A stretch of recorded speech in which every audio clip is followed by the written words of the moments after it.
Are you driven, ambitious, and ready to earn? WESN, the content capital, is expanding, and we're looking for dynamic media sales executives to join our team. Sell powerful advertising solutions across television, digital, and social media platforms, and help brands tell their story. If you have strong communication skills, a passion for sales, and the drive to succeed, join WESN today. Send your CV to marketing@wsncc.com or WhatsApp 6861662 and start building your future.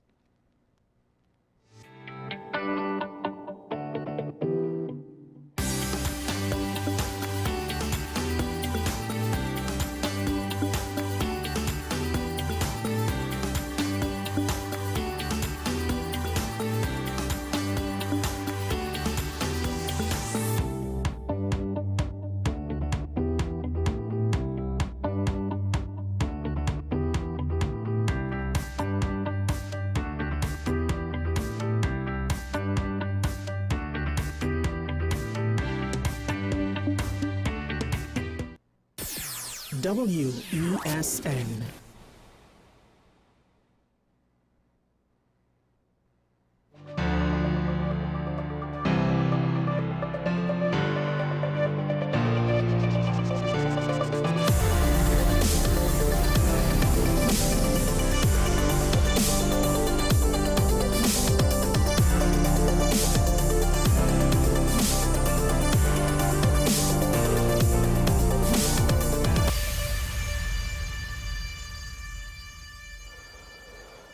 This is Talking Point at WESN, the Content Capital Show. Michael Small here, once again with you.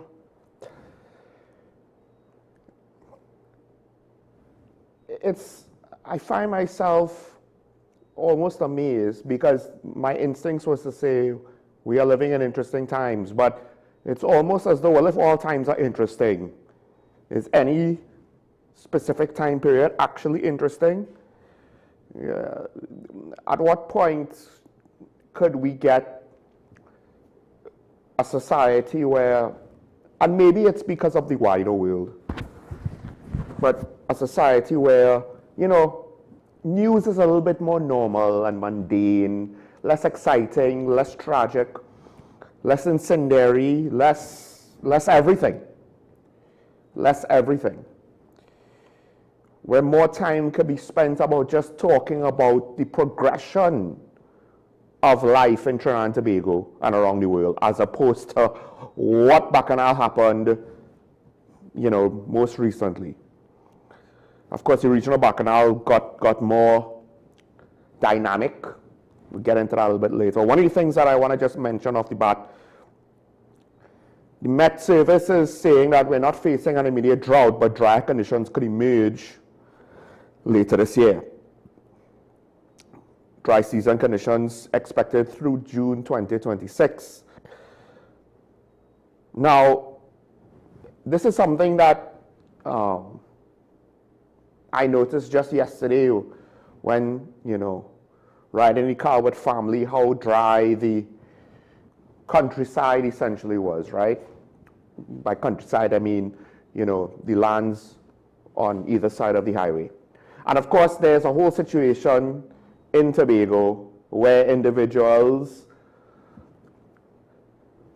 it would be somewhat of an assumption to say maliciously, but it's hard to think what other reason was the equipment at wesn in Tobago interfered with. And that has caused some serious issues specific to Tobago with regards to water availability.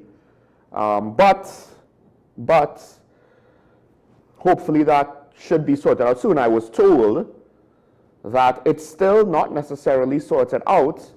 And of course, the whole vacation period and domestic tourism surge, that's over.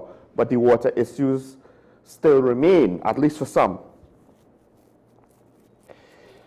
Agriculture is being advised by the Met to conserve water. They're not saying it's an emergency, but looking at the countryside and all of the dry foliage, ironically, I wasn't necessarily thinking about how dry the ground was when I recently was thinking about all of the budgetary issues that, keeps coming up day to day on Talking Point. And one of the things, because we talk about national security, and one of the subgroups in national security is also the fire service. We talk about the nurses, right? One of the emergency responders, of course, is the fire service. So as I'm bringing up those topics in the last couple of weeks, in the back of my mind, I'm thinking, what's the situation with the fire service?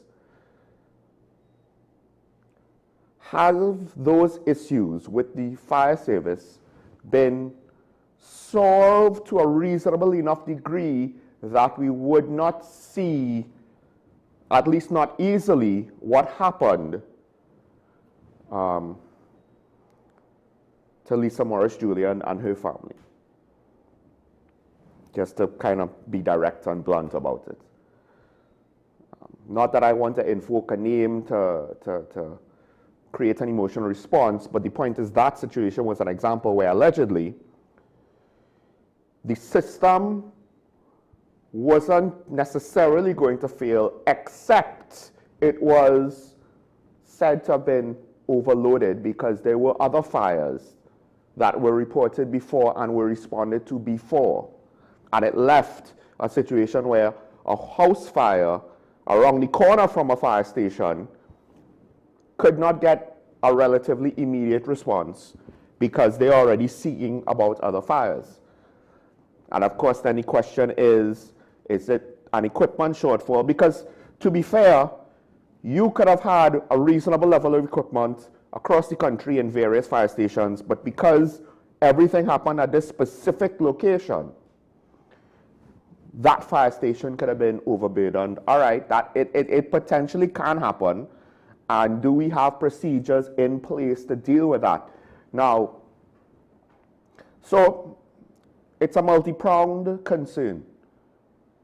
Do we have enough equipment and personnel and resources and the like? And do we have the right procedures to handle unforeseen events like multiple fires affecting one area of responsibility? Do we have those things nailed down? Now, we potentially have the latter. I'm not entirely sure if we have the former. I know that the PNM, when they were still in power, they did order a couple of units, but I did not have the impression it would have been enough. And unfortunately, we live in a society, and I do believe this is also the case in, say, the United States or Canada or Europe, right? We're no different from them in that we have the expertise, and at times we show excellence and we show brilliance. One of the things that came out of the testimony of one of the nurses that went abroad was the fact that he attributed his experience working in our public health system or working in our local hospitals, our domestic medical facilities, our domestic medical systems, to preparing him for when he went abroad, he was able to advance his career in relatively short order compared to his peers down here.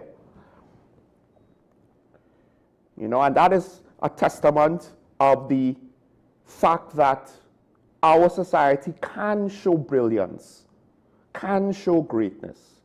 And we probably have it in all aspects of society. The problem is we also have issues that run parallel in most, if not all, aspects of society as well. So now that the Met Service is warning, hey, it's not a drought, but conditions ain't so hot, and you're looking at the landscape. Yeah, the concerns about brush fires, I think, are warranted, but then you have to consider, I have complained on the show about situations that suggest an extreme lack of diligence with regards to things like town and country and who gets permission to build where and who is conforming to the regulations for safety on whatever code, whether it is with regards to building on a hill, building too close to your road, etc., etc. building on a gas pipeline that you're not supposed to be building on, and yet somehow the public utilities will still hook you up. I mean, one would think if squatting is illegal also, legal connections should not be a thing, but, you know.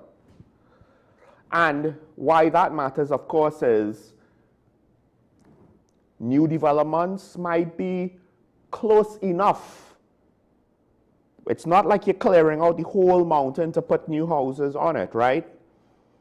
And if you look at the situation in California when they had their extreme wildfire situation, it's not as though the trees had to be right on top of the houses to put those homes at risk. And there are some situations in TNT where the trees are right on top of the houses. And the thing is, I'm not concerned necessarily, not that I don't think it's impossible to happen, or I won't be upset if it does happen. But it doesn't need to be to the extent that you have a multi-home wildfire spreading into a neighborhood and destroying it, and then that's the time we need to be upset. Just one bad situation for one household is enough. We already have enough sources of tragedy in TNT with regards to flooding, home invasions, and a whole set of other things. We don't need to add on to the mix of how you could randomly lose your family's entire net worth in one night.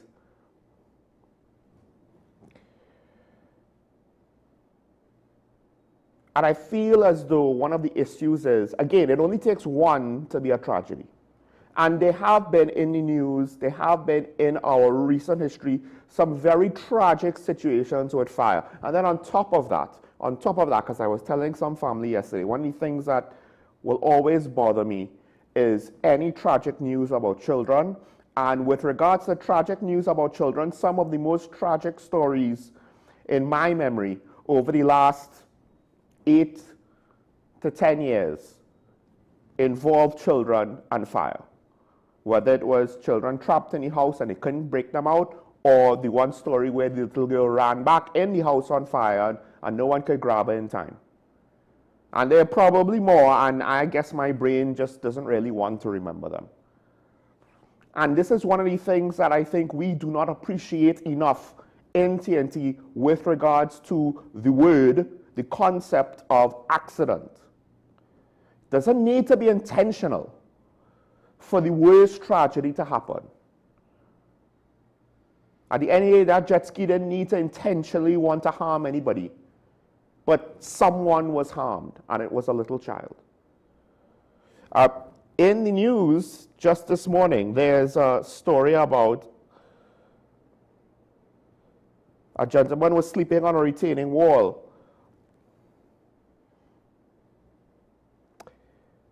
He rolled over the edge, fell 12 feet and died. 58 years old, fell 12 feet. Probably, horizontally. They believe he might have been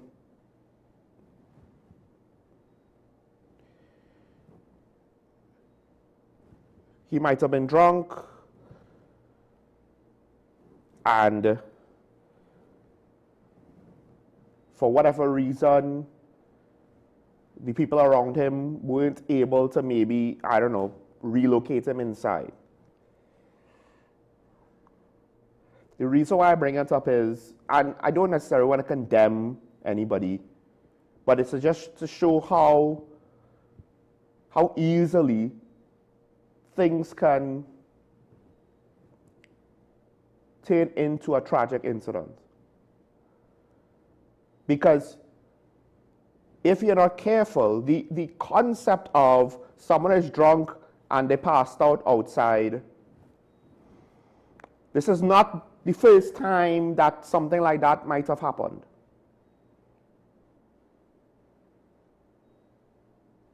So we will default to our custom responses. This is a very human thing to do. Unfortunately, he was, if this is the case, he was passed out, apparently on a retaining wall, where one side of him, there was nothing but a 12-foot drop.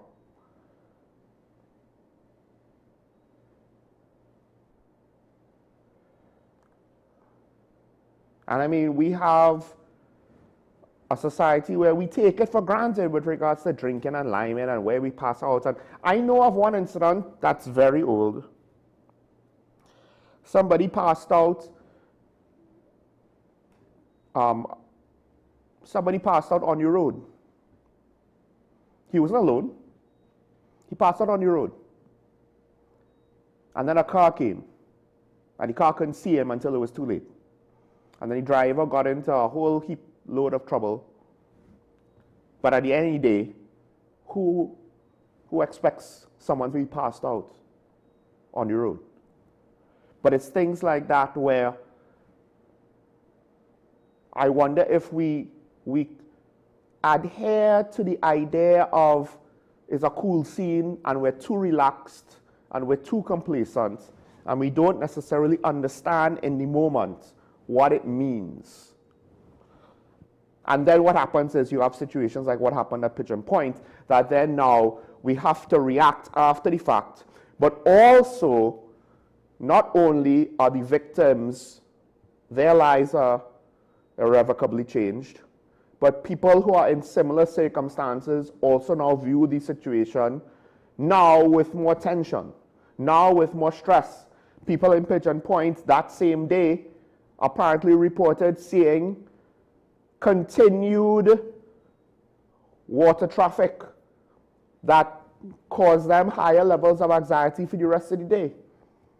And actually, I had some family in Tobago, they showed me photos of glass bottom boats passing the beach at Pigeon Point. And I could be wrong, but I don't ever remember seeing glass bottom boats pass that close to the beach. Maybe it's because the sandbar or that sand jetty that used to be there is no longer there, that retaining bar. That's been gone for a long time. A new generation of boat operators, and they don't understand proper procedures. I don't know, is anybody teaching them? But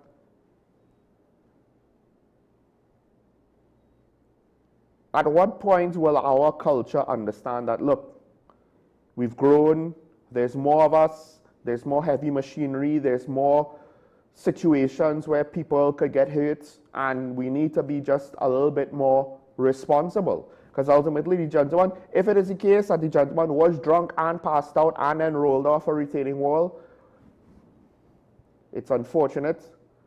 On some level, he is responsible as so far as drinking responsibly is everyone's own individual responsibility. So, cut to now, given our culture, given the conditions, and yes, I understand, it's not as though this is the first time the landscape has been dry. It's not as though this is the first time we might have some shortages of water. And it's not as though this is the first year where, we're not sure if the fire service has everything they need. And given our budget situation, I'm not saying that it's going to be easy. And of course, now here's the question, to what extent are we going to say it's necessary? Because to be fair to the government, no one has brought up, I think, the fire service in quite some time. And to be fair to both this government and actually to the previous administration, it's only when tragedy happens, then all of a sudden, for the most part, the public has an issue with whatever is perceived to be going wrong with the fire service. But until something goes wrong, we are all complacent with regards to the game of chicken. We all opt into that. Well, tragedy hasn't happened yet, so do we really need to spend more money on these expensive pieces of equipment, right? Because fire trucks ain't cheap. Now we have more pressing needs, so we'll roll the dice. We'll continue to roll the dice.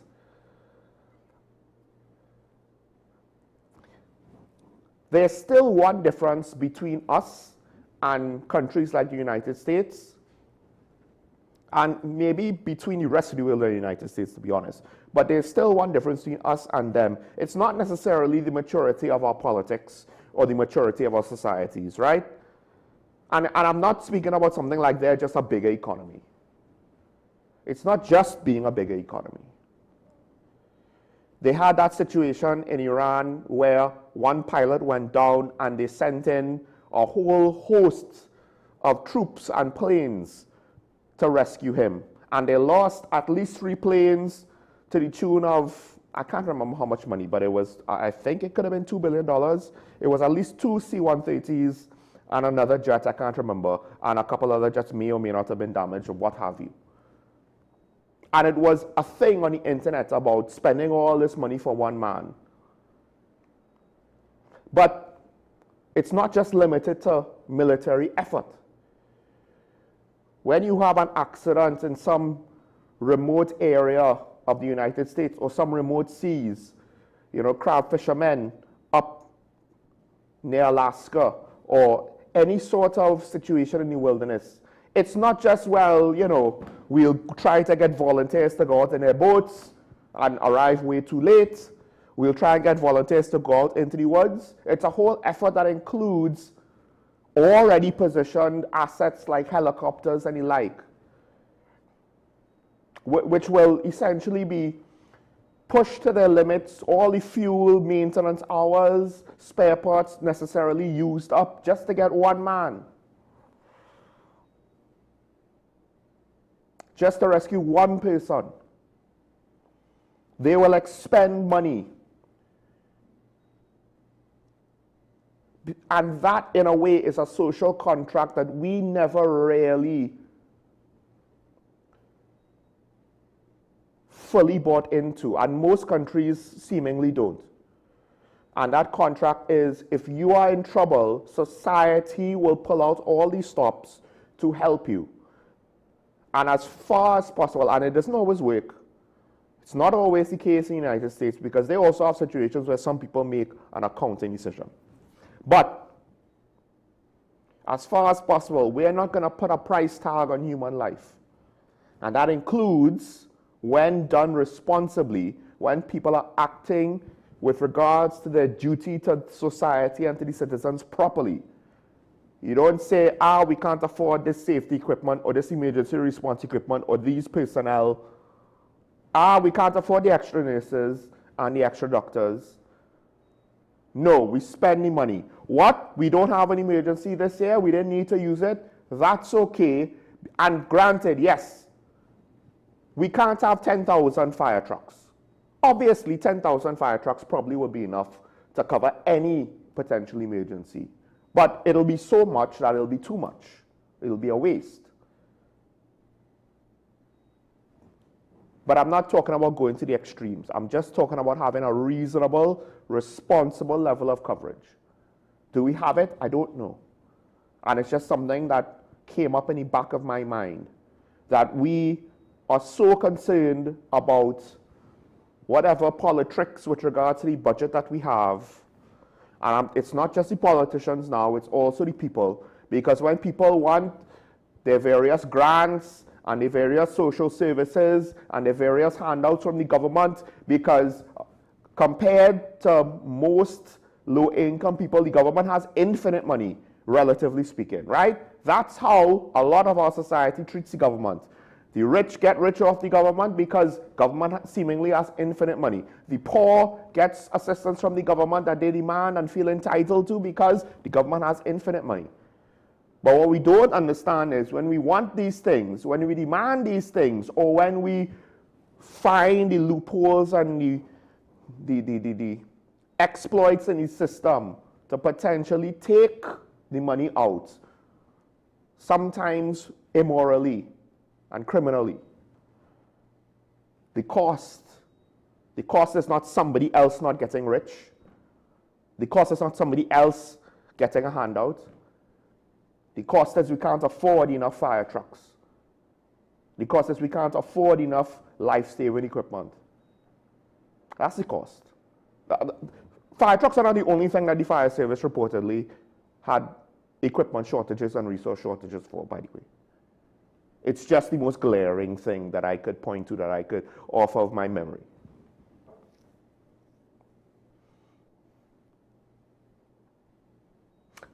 Now, people keep asking, what's the solution? Part of the problem with solutions with our problems is the economics of the situation is really tough. So I'll go back to a point that I've made a couple times in this last couple of months. What do you prioritize? On some level, and this is one of those things where society will show itself who it is. Because some people will have an issue if I say, well, I think we should prioritize the fire service up until they have a reasonable level of resources available to them.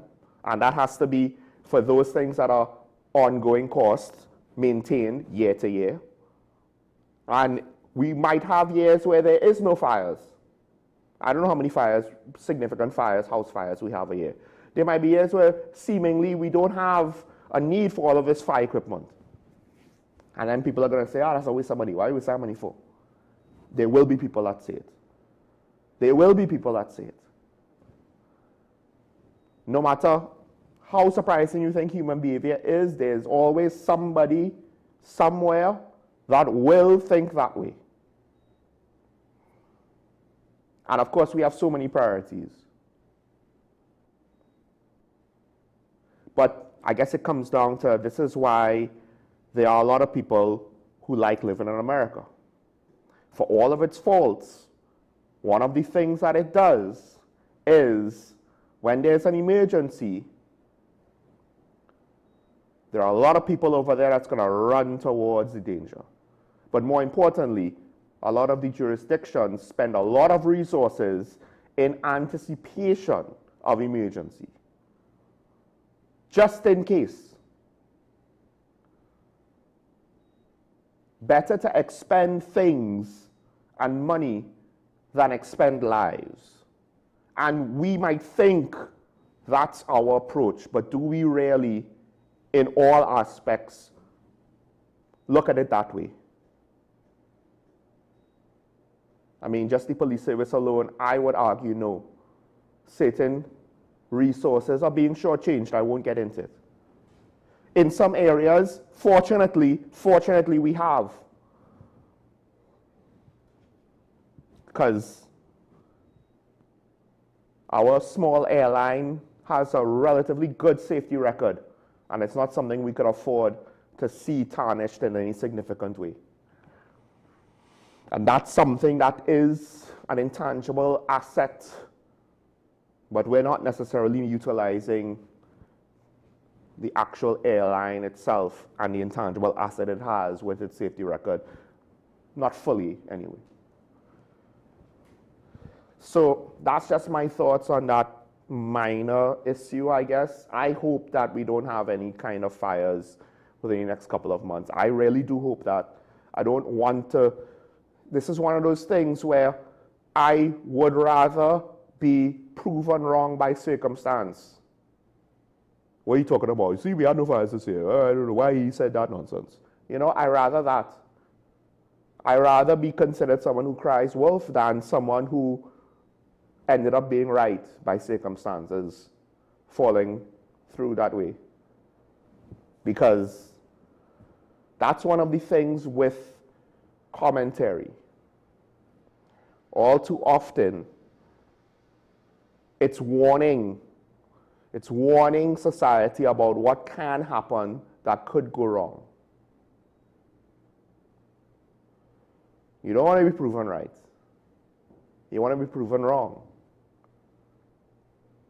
But you still have to give the warning so that people understand, on the hopes that enough preparation will be put in place. It's not dissimilar to the situation with the economy. All of the freeness, all of the political spending, what was the opportunity cost? Because our society, in my opinion, I believe, is cynical enough to think, well, if I don't eat a food, someone else will eat the food. But no, that's not the real cost. Opportunity cost, that is. The real opportunity cost is, well, we did not invest for the long term. And now we're in trouble. And we're hoping that God will sprinkle magical fairy dust on our oil and gas situation, and we'll be fine in a couple years. Maybe as early as next year, depending on how these things shake out and what's already in the works, that hopefully will be completed in time. But there's a lot of hope and prayer there, and not a lot of innovation, strategy, critical thinking, problem solving. So, ironically, and this is going to be an overarching principle, I guess you could say, or principle is the wrong term, but an overarching through line, ideologically speaking, with regards to just about all of the problems in our country.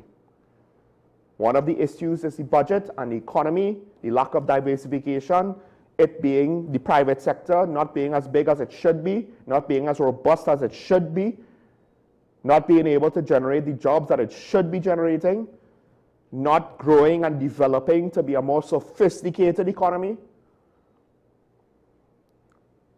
where you have entrepreneurs willing to take on risk and seeing the rewards for those risks, as opposed to what we have in reality where business owners are risk averse and they just basically copy trends or look abroad, see trends there and bring them down here.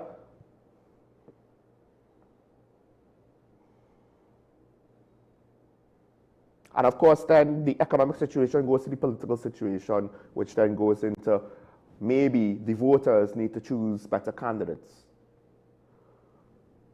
And yes, general election candidates, you might not like it. That means more participation in political party internal elections or a willingness to give a third party candidate or independent candidate a chance.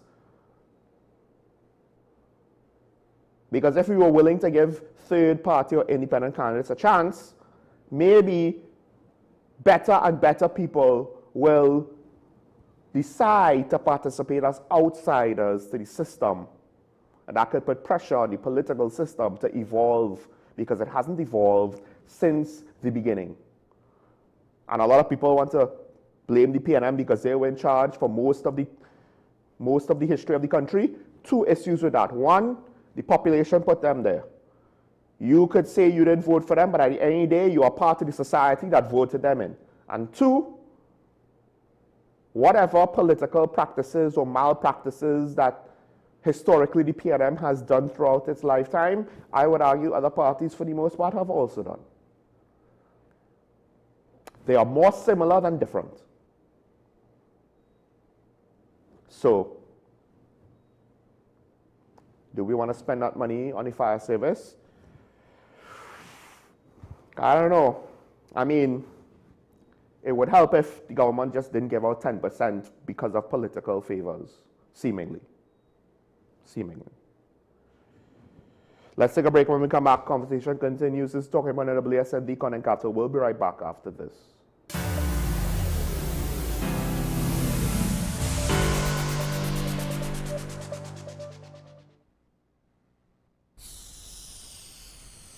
If these walls could talk, they'd cry uncle. They didn't plan to become offices or yoga studios. But they've stood by us, even when we got a little stir-crazy. For that, they deserve some thanks. They deserve Benjamin Moore.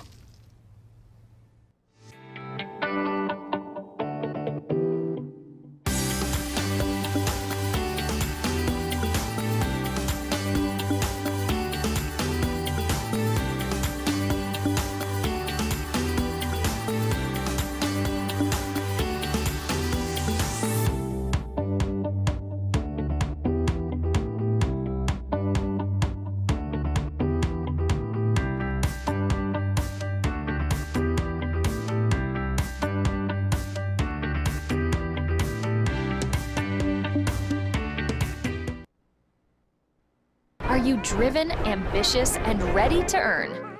WESN, the content capital, is expanding, and we're looking for dynamic media sales executives to join our team. Sell powerful advertising solutions across television, digital, and social media platforms, and help brands tell their story. If you have strong communication skills, a passion for sales, and the drive to succeed, join WESN today. Send your CV to marketing@wsncc.com or WhatsApp 68-61662 and start building your future. Knowing how to tell authentic is as easy as 1, 2, 3. Find it, match it, search it. Step 1. Find the style number on the tag. Step 2, match the style number inside the jersey with the number on the tag. Step 3, search it. A quick Google search of the style number will verify the jersey is authentic when the search results match the jersey being searched. Don't be fooled by counterfeit jerseys. Before you buy, remember to find it, match it, search it. Fan Zone, 2 locations nationwide. Center City Mall, Chaguanas and Movietown, Port of Spain. Nationwide delivery available.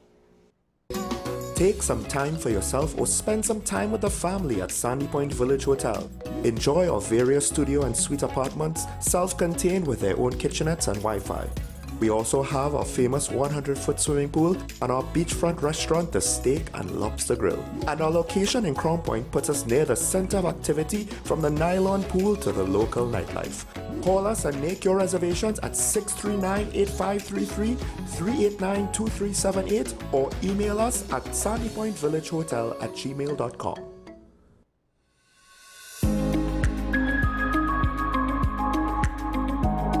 There are limitations in all healthcare sectors, Correct. not just this country, Yes. where the numbers will surpass the amount of doctors and nurses to provide that quality care. We're talking about holding a patient's hand, giving them the support, emotional support that they need, advice. That gap, you are providing that pivotal gap, so that really makes you stand out from all other NGOs as far as my experience goes. As I actually go into the homes also of the patient.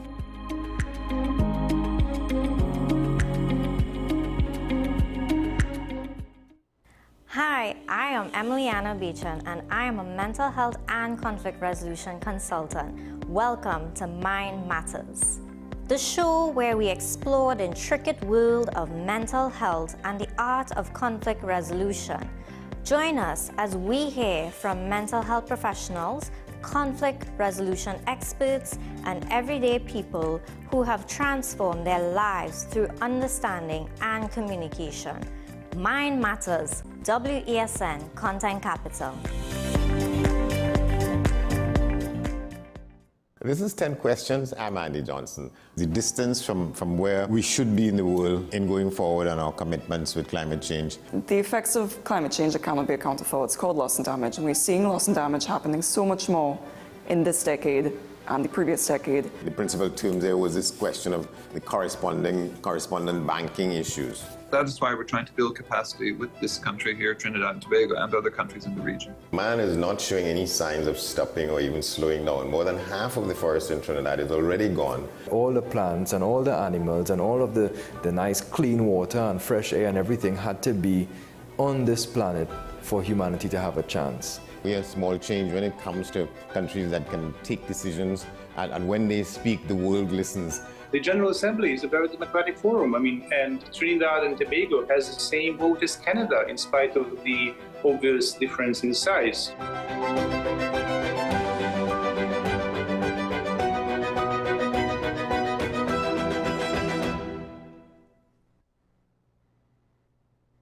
The home of Caribbean content is growing, and we welcome you to be a part of the #1 platform for young personalities who are driven to make a positive impact in society. As we continue to reach every corner of Trinidad and Tobago through our daily broadcasts, our social media pages, or through our 75+ digital billboards across the nation, contact us to learn about our competitive rates via marketing at wesncc.com or call us at 628-5835. WESN Content Capital, television with a difference.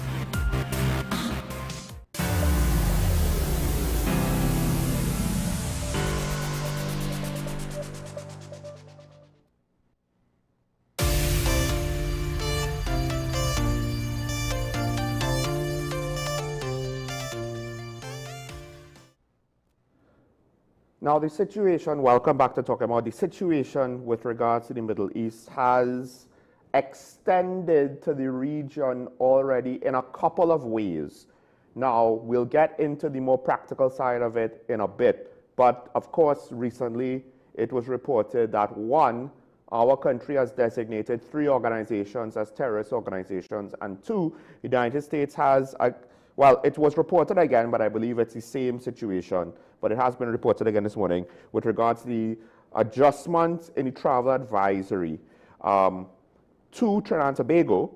Level 3 travel advisory, the kidnapping risk, I believe, was removed, or the kidnapping indicator, but what was put in its place, I guess you could say, is reconsider travel due to crime and a heightened risk of terrorism. Now, the question is, which we don't have the answer to, is there something particular that the Americans have?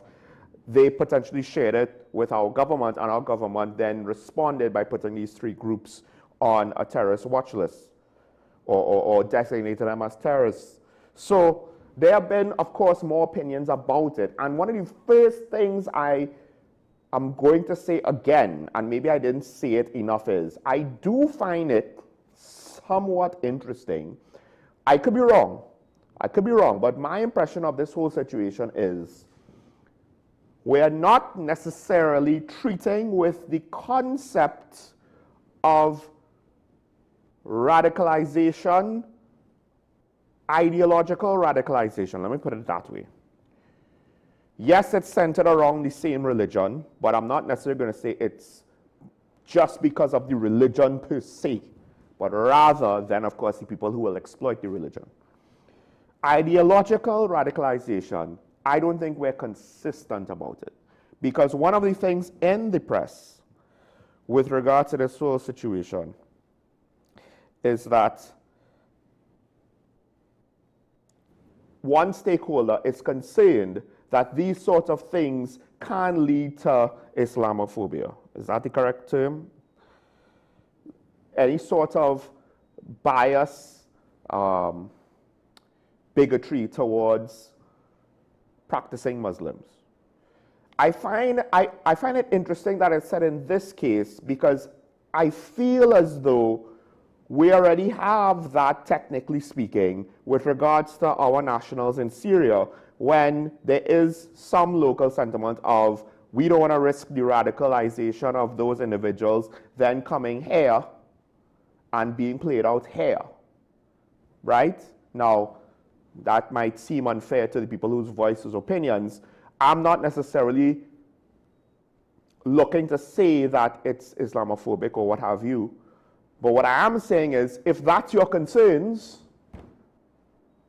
where were you when certain people are trying to get these kids to bring them home?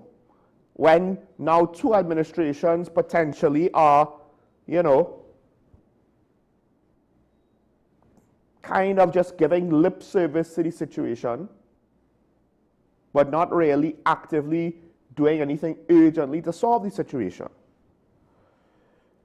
Basically, it seems as though there's more outrage and outcry over what's going on internationally with foreign groups and individuals and concepts, but our very own people of technically similar circumstances, though less extreme.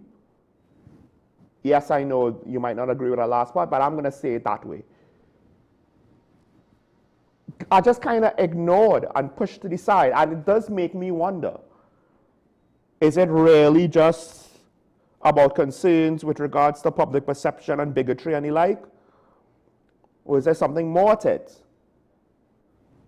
Now, a couple of security experts have spoken on the situation, and Gavin here brings up an important point that when you see it, it seems very basic, but it's something that you should not discount, right?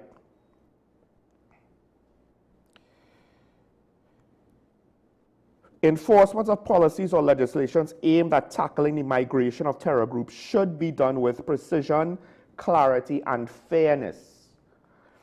One of the issues with regards to Israel, one of the actual practical issues, and not just the emotional ones of people who don't actually know what's going on, is with regards to the fact that what they were doing in Gaza seemingly had very little precision, very little clarity, Although they did say we warn people, blah, blah, blah, blah, blah. It's like, but what is the point? And also very little fairness.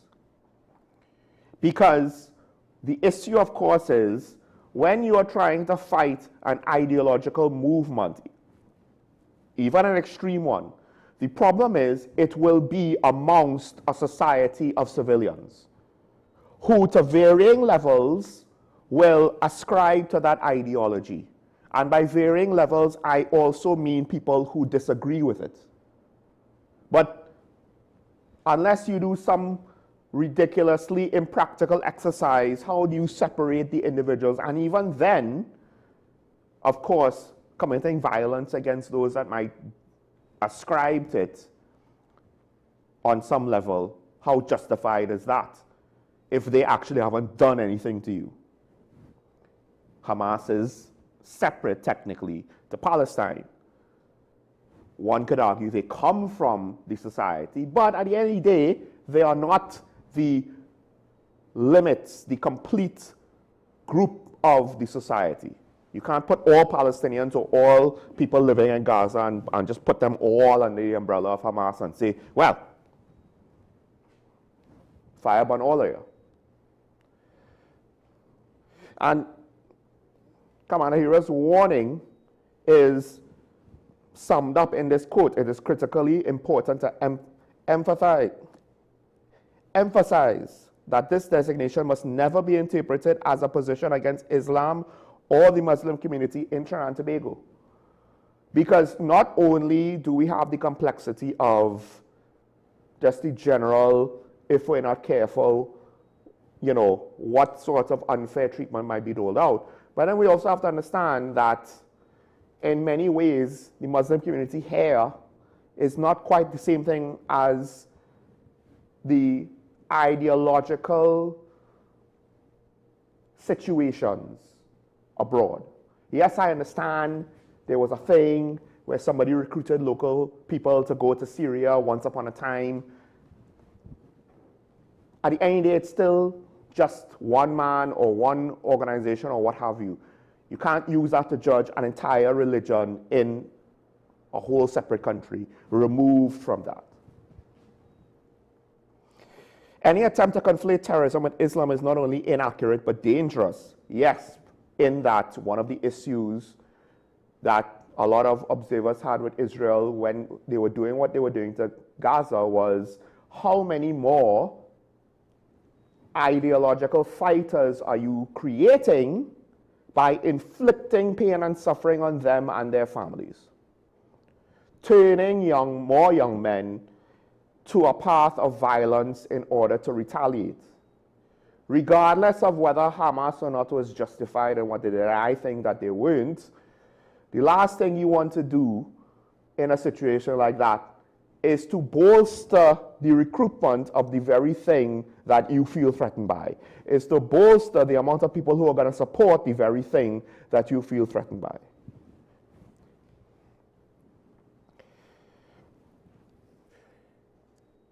And he reportedly pointed out that the government's stance was proactive in treating with global threats, particularly issues of terror financing.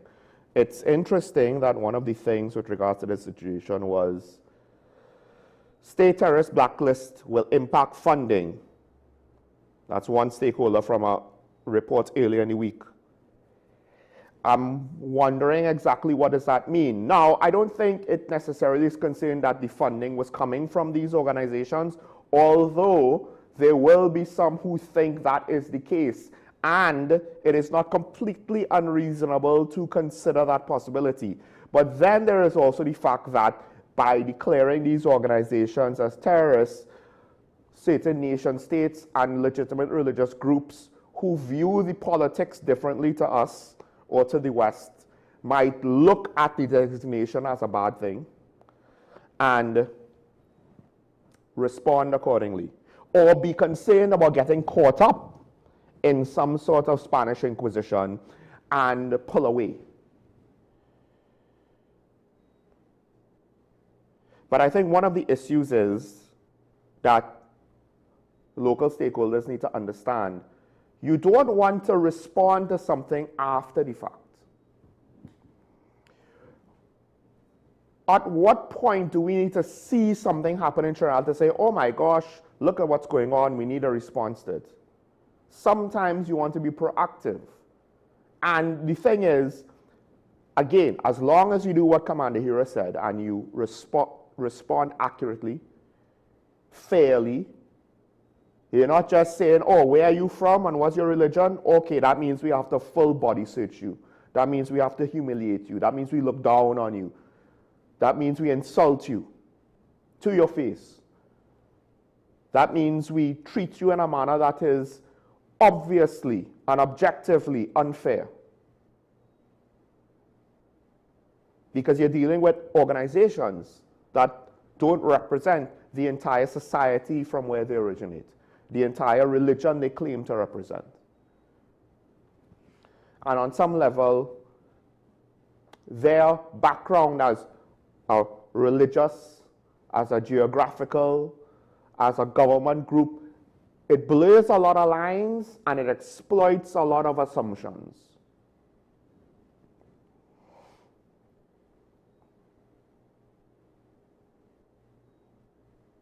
Now,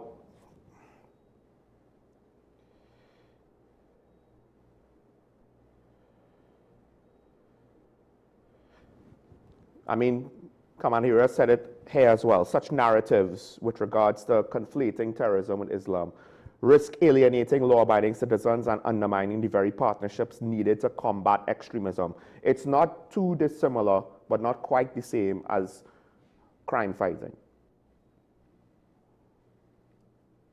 You need people to be willing to assist you, or at the very least not make the situation worse. Now, Commander Hira brings up a point that I did not address yesterday in response to the comment at the end of the show because I didn't think about it in the moment.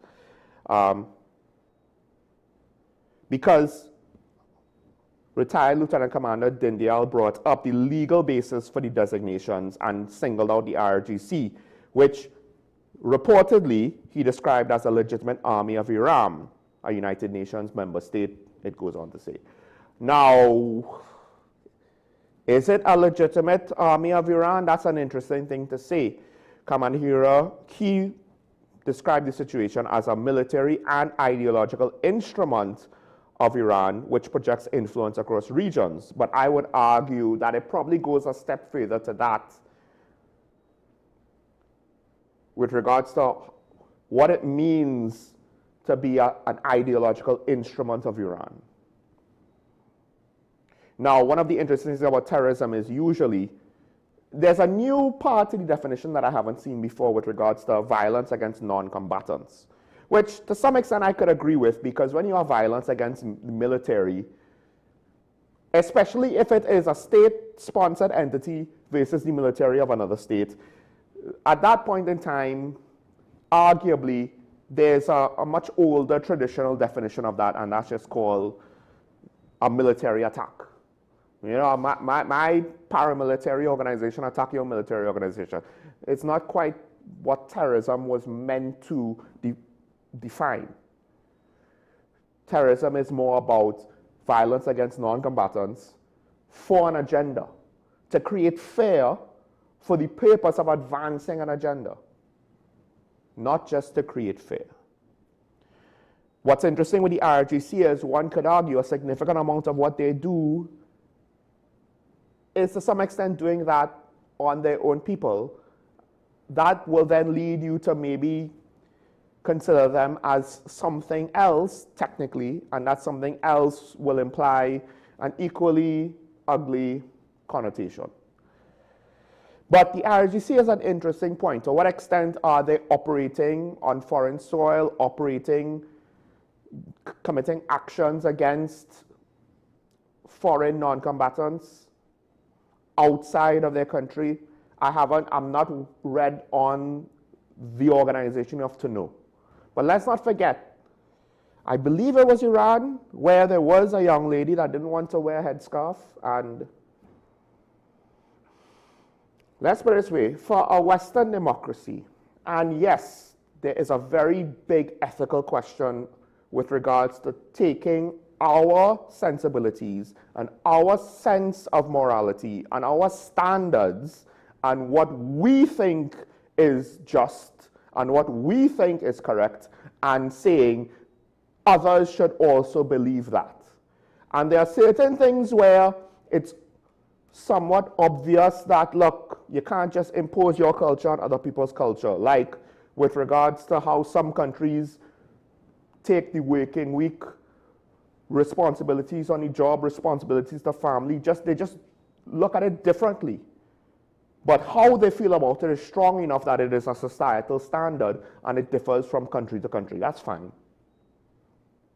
Other things are obvious that it should be universal. Like, I think we all would have an issue if any country decided to make murder legal, right? No, we expect murder to be illegal everywhere. Otherwise, we will be questioning, well, what is going on here? Something must not be right. Now, throughout recent history, at different times, you have had situations where women in Iran have been pushing back against certain things. And as pointed out, I can't remember who said it and where I saw it, but as pointed out, they're not able to advance whatever domestic movement they hope to advance. And we're talking about certain basic rights for women that the women in Western democracies at times take for granted. Not take for granted in the sense that they don't appreciate having it, but take for granted that it's not available everywhere. Now, at what point is it right for us to tell the Muslim world, hey, you should allow women to do X, Y, Z? Is that imposing our beliefs on them? Is that potentially stepping on their religious beliefs? It's a complex issue that I do feel people want to just kind of oversimplify to say you must never step on someone's religious beliefs or you must always conform to certain standards of morality because we assume that these standards of morality are universal. But that's what's happening in Iran. Or it happened more than once. So now, to what extent is that connected to the IRGC? To what extent does that qualify it to be designated as a terrorist organization? And I guess at the end of the day, look, at least the government is consistent, technically speaking. Because the government is seemingly,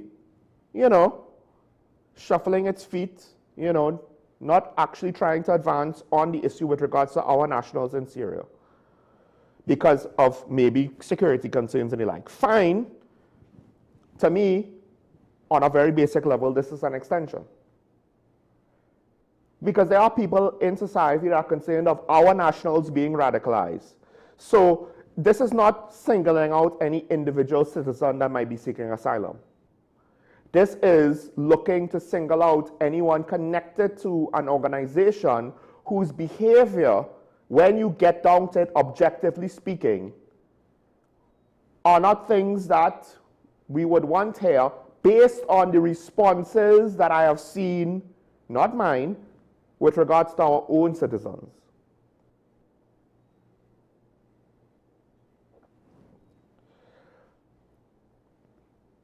Now, one of the issues with regards to this is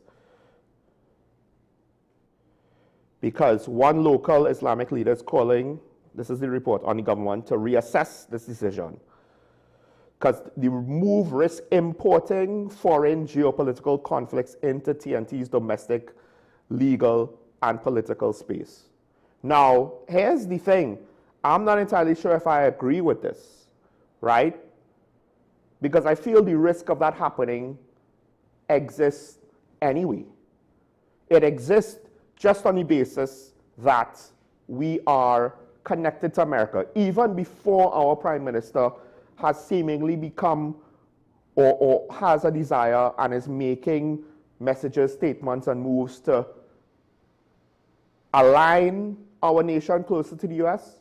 even without that, we have a connection to the US with regards to trade, with regards to oil and gas. These are things that any Middle Eastern organization probably would look at. That connection could then translate into potentially a means to smuggle things through. We are a transshipment point of guns and drugs. Certain less than reputable institutions in the Middle East also deal with guns and drugs. And where you can smuggle guns and drugs, you could also smuggle ideological fighters. So there are a lot of reasons why we should not expect to have some level of anonymity if things on the other side of the world progress to a point where new developments occur, new actions or new avenues of action are decided to take place. Whether they're justified or not, I'm not here to debate that, right? So a local imam is saying the move was a serious and unnecessary escalation. But at the same time, I would argue this is not the kind of thing that you want to wait and see. And if it happens here, then you respond. And it's similar to what I said earlier with regards to the fire. We shouldn't wait for another fire. We shouldn't wait for another family to die to say, oh, we need more fire engines than what we recently purchased. Let's get some more. Or the issue with fire service and fire response in this country is still not solved. We shouldn't have to wait for that.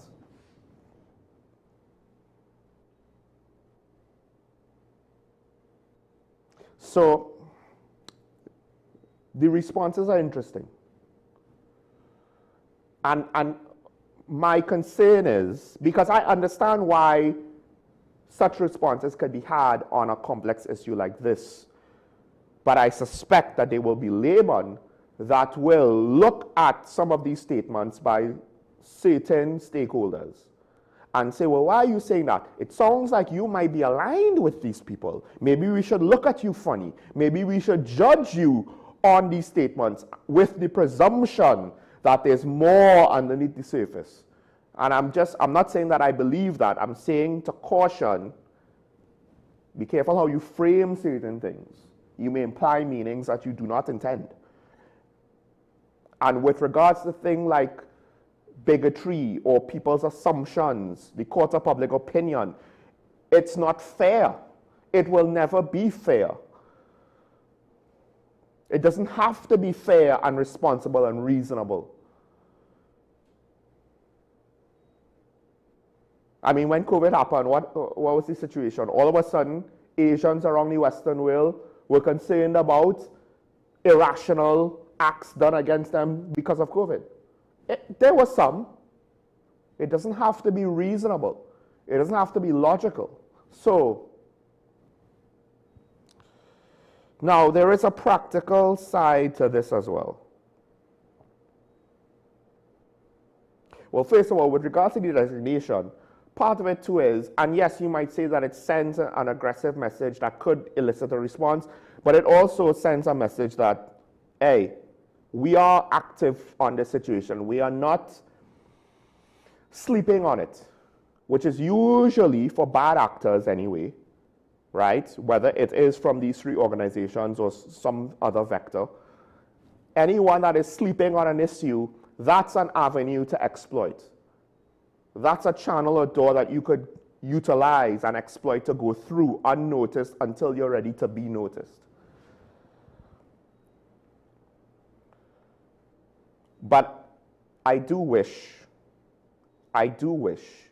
because first of all, again, it might not be anything connected to those three groups, something bad that happens over here. That's point number one.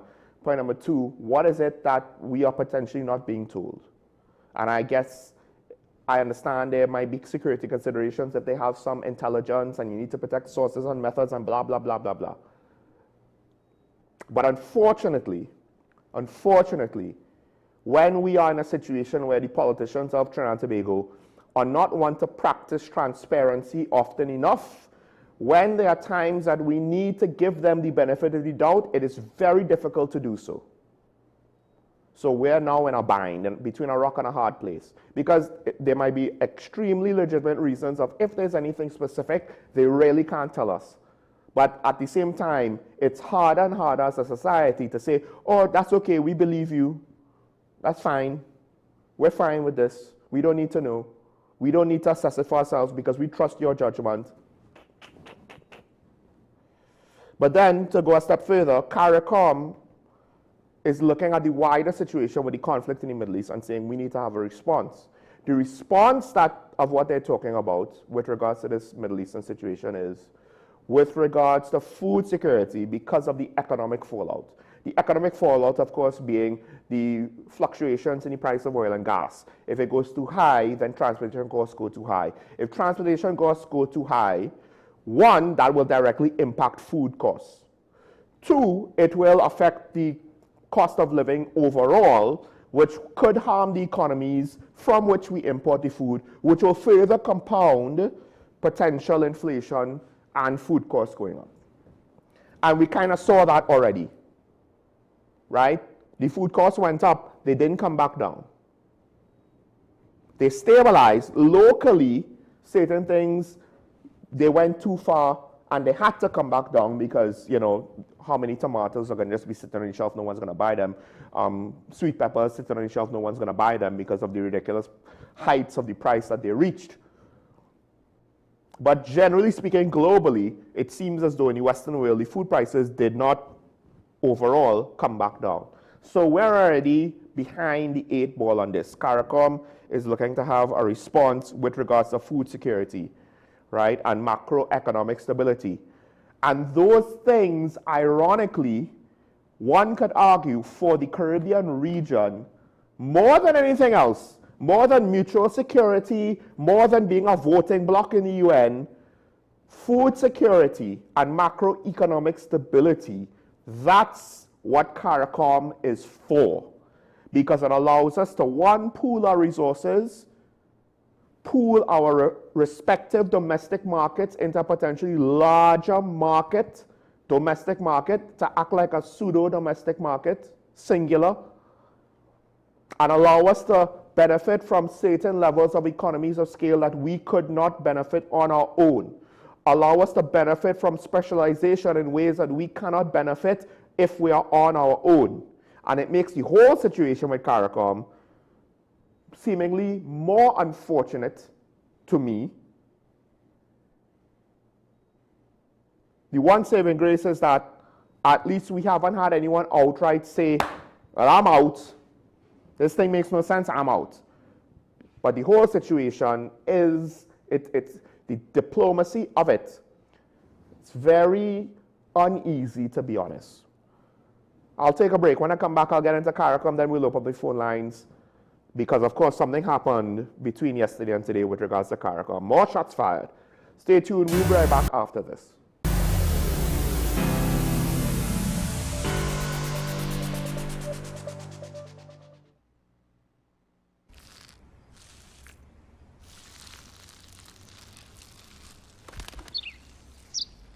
Maybe he landed here totally by coincidence. But if by chance he's admiring your fresh coat of Benjamin Moore soft sky blue, well, that's a pretty high compliment. Coming from an expert.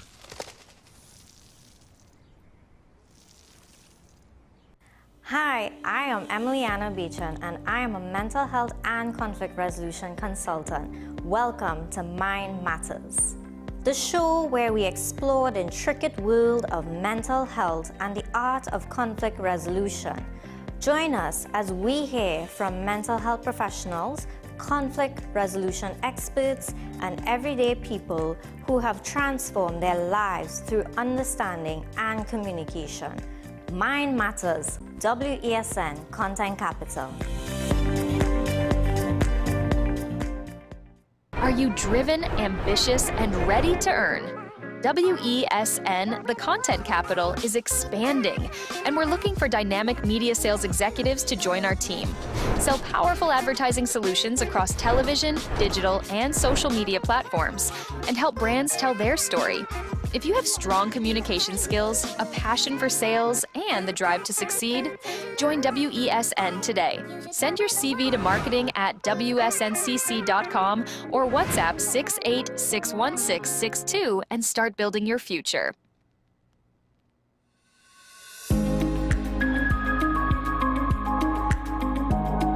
There are limitations in all healthcare sectors, not just this country, where the numbers will surpass the amount of doctors and nurses to provide that quality care. We're talking about holding a patient's hand, giving them the support, the emotional support that they need, advice. That gap, you are providing that pivotal gap, so that really makes you stand out from all other NGOs as far as my experience goes. Yes, I actually go into the homes also of the patient.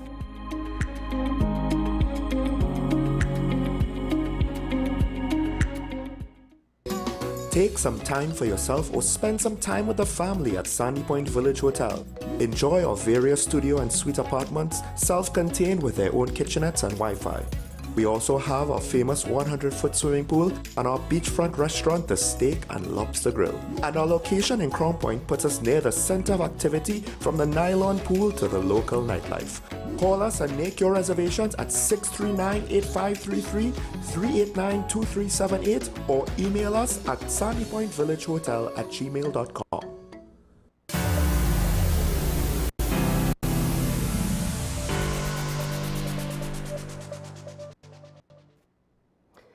Welcome back to talk about, ladies and gentlemen, and the situation with CARICOM. I guess you could say the Prime Minister pulled the pin and threw a grenade into the whole situation, rhetorically speaking. But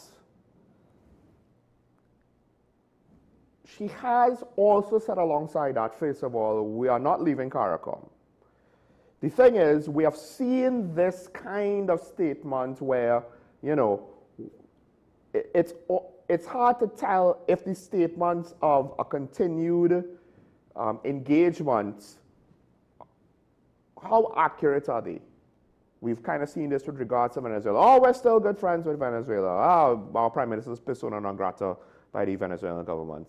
So we've kind of seen this where it's almost as though what is said and then the response that it's not everything is lining up, right? Now, granted, in the initial speech at that CARICOM meeting, the Prime Minister did state the points, did put some emphasis on the point that we are not leaving CARICOM, that we will be here at the end of CARICOM. She kind of fumbled the statement, but that, I believe, is what she meant.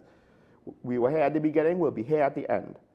But then she, given the back and forth with regards to, and how our Minister of Foreign Affairs and CARICOM Affairs became the center of this whole situation. He was invited, he didn't come because he said he was seasick. It is not clear to us on Talking Points if the actual agenda item of the reappointment vote was listed or officially declared with regards to this retreat.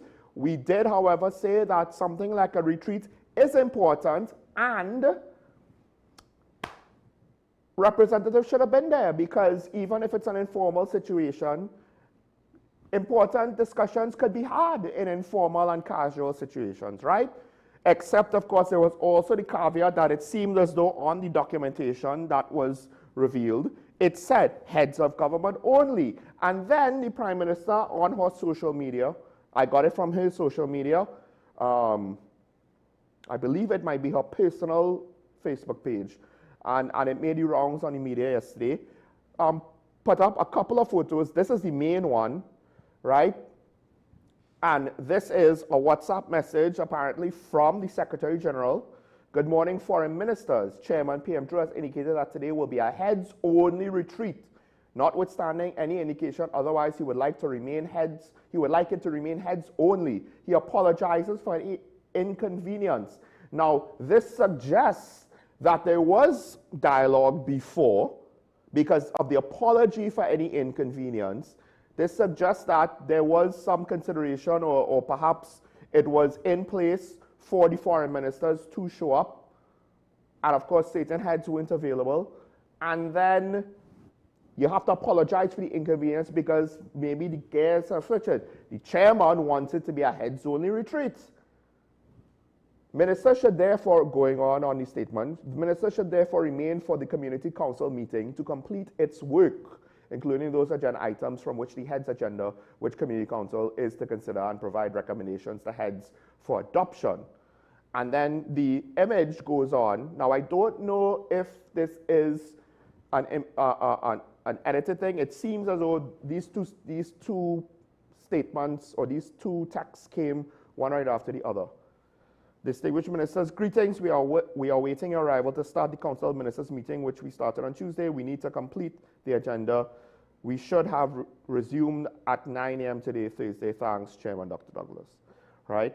So it seems as though, based on this WhatsApp chat, which is a CARICOM WhatsApp group, that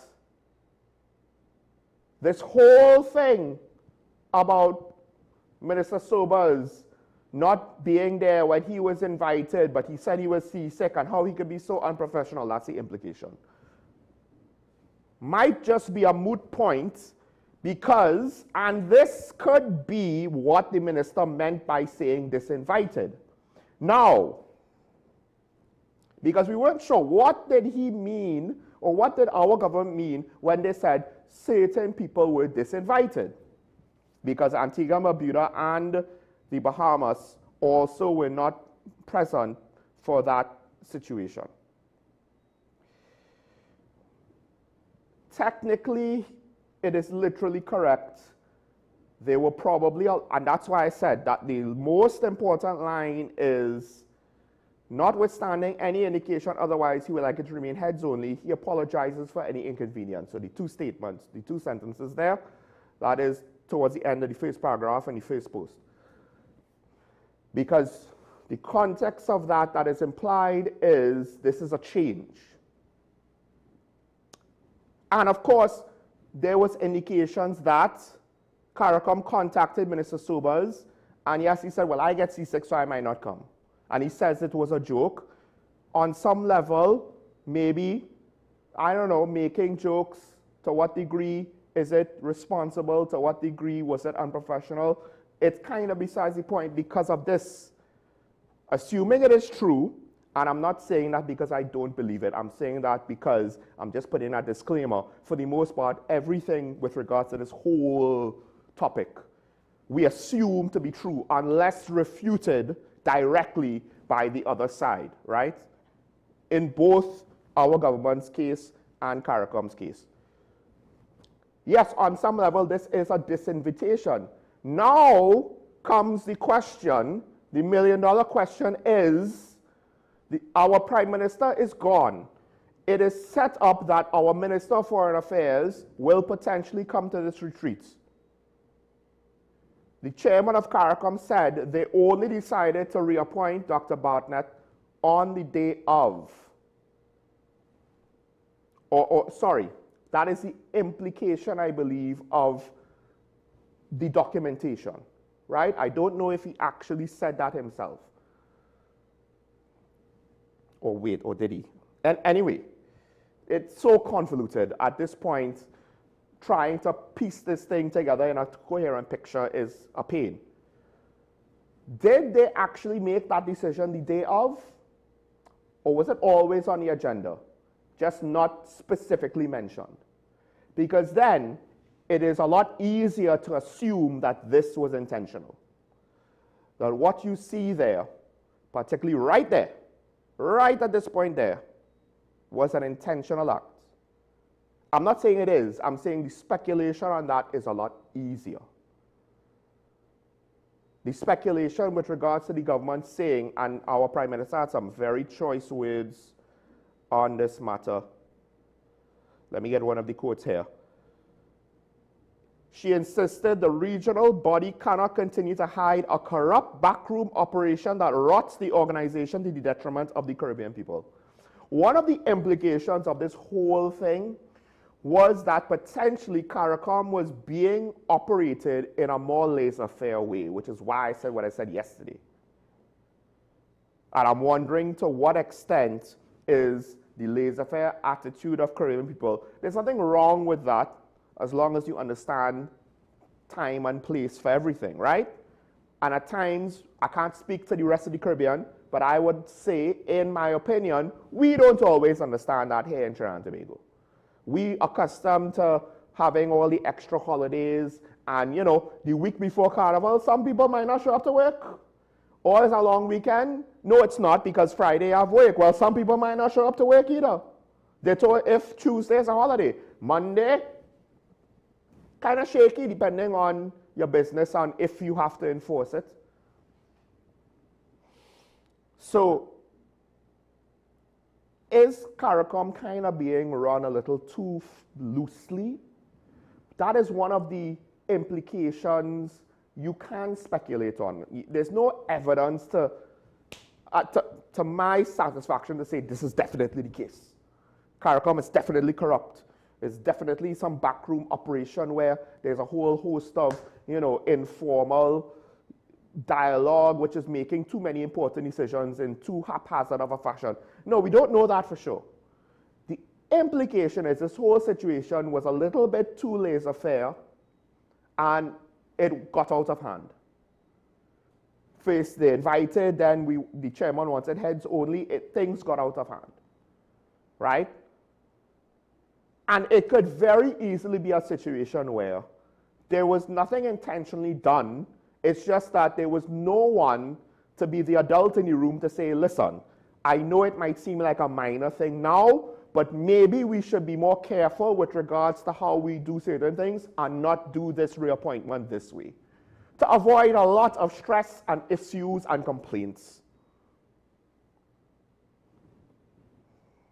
Because again, it's very telling that not all of the heads, I haven't necessarily seen statements, and maybe it's just because I missed it, on this issue.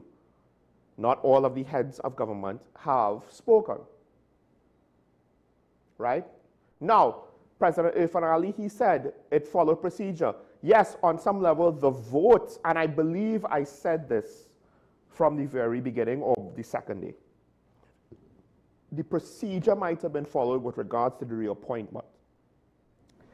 Notwithstanding, if how significant Karen's point on consensus, how valid that is, if that is what it's supposed to be formally, or if an informal adoption of that concept is significant enough, right, then it'll be different. But President Ali believes that the process for the reappointment was above board. That's fine, but the communications that preceded it, the lead up before the situation now is where I guess you could say there's a lot of questions. And I do believe the truth is somewhere in the middle, and it was just a lot of not really thinking through all the implications of what you're doing. And if you take it in its separate parts, not a big deal. But then when you add the whole situation together up, how it unfolds leaves a lot of room for some bad speculation and causes a situation where you have complaints, and you have, even if there was no intention to do any harm, you have justification to complain on the situation because of the room that you have, the position that you put yourself in, and this is now speaking of the various individuals involved, the position you put yourself in to be criticized, to have your decisions and your behavior questioned, to have your motivations questioned.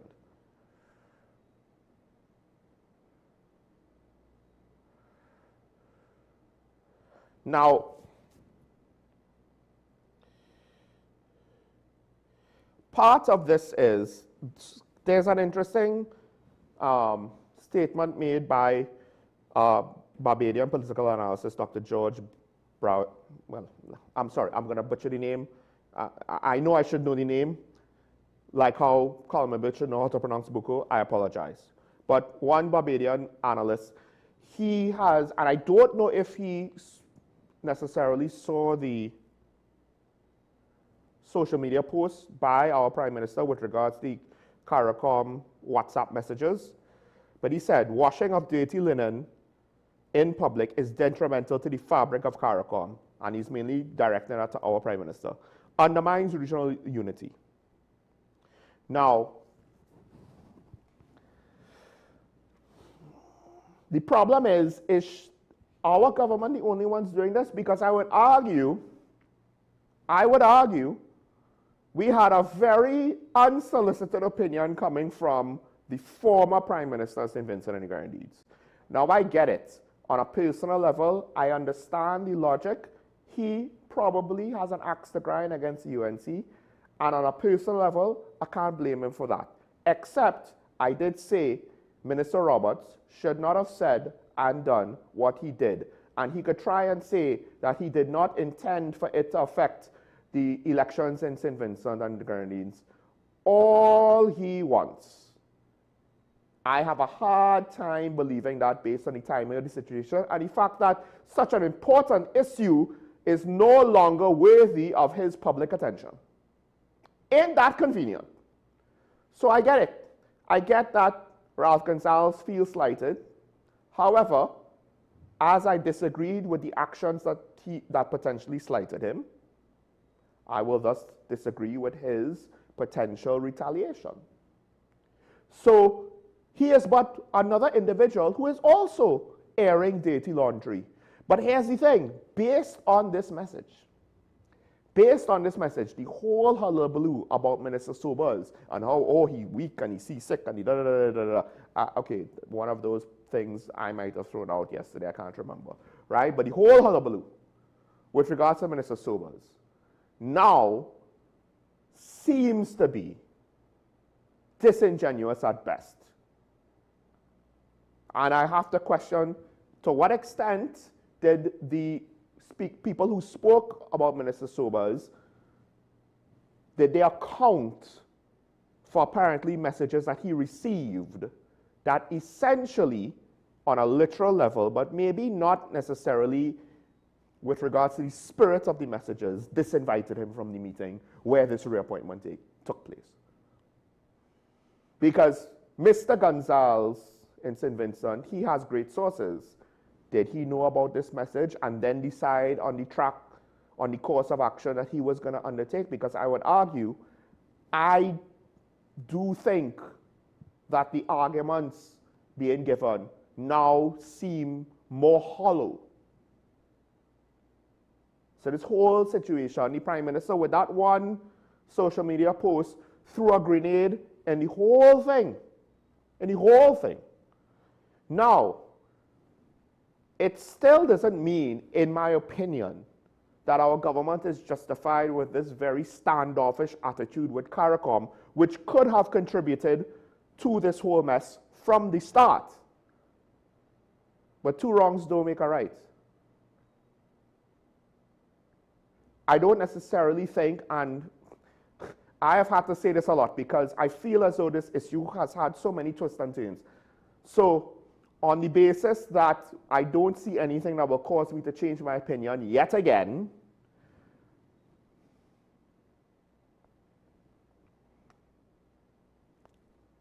I don't think that CARICOM, this whole thing, was some intentional, oh, we need to do this vote when Trinidad is not here because blah, blah, blah, blah, blah, blah, blah, blah. Right? I don't know. And on some level, we looked at, both Karen and I looked at President Ali's statement on the vote and his support for what happened or what was done. We thought, hey, this might potentially undermine our government's position because we have someone who is viewed as more of an ally to TNT than an ally to, say, the Petro-Caribe agenda or whatever else you want to say with regards to CARICOM, right? The anti-US agenda, et cetera, right? There are many ways you might want to classify it. I'm just trying to generalize it right now for the sake of moving on.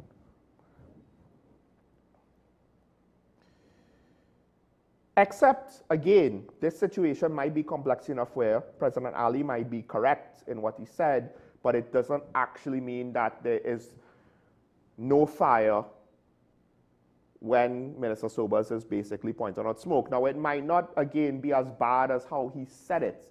And our government not participating in an emergency meeting on the issue That's a questionable decision because they're saying we want answers, but we don't want to participate in the meeting about the issue we want answers to. What exactly does that mean? So we're still left in a situation where the motives, the decision making, the agendas of both sides of this issue is not entirely clear. Exactly what happened, it's a little bit clearer now, but ironically, the waters are not necessarily clearer overall as to who is right and who is wrong. But the implication is there's a lot hidden. Not necessarily about the issue itself, but the lead up to this whole meeting and the politics of the region and the unity of the region. So when people want to say that what TNT is doing is fracturing the unity of CARICOM, here's the thing. Technically, I don't disagree in principle that, yes, the actions that our government has taken in various instances with regards to CARICOM are not constructive for the continuation of CARICOM, despite the statements from our Prime Minister, right? They can be detrimental to the fabric of CARICOM. They probably are, at the very least, in a vacuum, and even with the context of everything that's going on, it's not helpful, right? The issue I have is the unstated implication that the actions of our government seemingly is the only thing that is detrimental to the fabric of CARICOM. I have no issue, following the logic of our government could communicate with CARICOM about Caribbean and CARICOM issues better, more responsibly, be more measured, be more careful with our language, etc., etc., etc. I have no problem with those arguments because I was making some of those very same arguments from the beginning. But my issue is, oh, no, this whole thing started when the Prime Minister had an issue with CARICOM and his zone of peace and blah, blah, blah, blah. No. For me, because I believe some of this thing could be long-term political issues between the political sides of the region, between the political alliances, between the various political parties of the region. Parties, not country, because we know, at least in Trinidad and Tobago, it's party before everything else. Just remember that. But for me, yes, there's a whole political backstory I don't know. For me, an obvious starting point for the current round or current set of division was with regards to the threats against Guyana from Venezuela and CARICOM's response to it. And that was during a PNM-led administration, which was friendlier to CARICOM, all the while we were, at the very least, potentially next on the chopping block if anything actually was done against Guyana that was illegal. I pointed it out then, long before Prime Minister Kamala Persaud-Bissessor won an election, long before she said with regards to the pirogue drug smugglers, allegedly, kill them all, long before she decried the whole concept of zone of peace, long before she voiced in the official capacity as the head of the government of Trinidad and Tobago any sort of disagreement with CARICOM over the Brent Thomas affair and American action in the Caribbean and over the situation with regards to Cuba. Long before all of that, there seemingly was an agenda that was trying to play both sides off each other because they wanted to keep their relationships with Venezuela, and potentially it was going to be to the detriment of a member of CARICOM, Guyana, which at the very least right now, and at the time, already did give indicators that they were not just a willing participant of CARICOM, but they were willing to take on the role of, in the future, the big economy of CARICOM, the big economic power and energy provider for CARICOM. They were willing to do that. You could argue that they might have been self-serving agendas with regards to those statements, what have you. But at the end of the day, Is anyone going to say, now that Guyana has all of this oil and gas wealth that they are looking to exploit, that CARICOM would be better if they got fed up with the rest of us and left?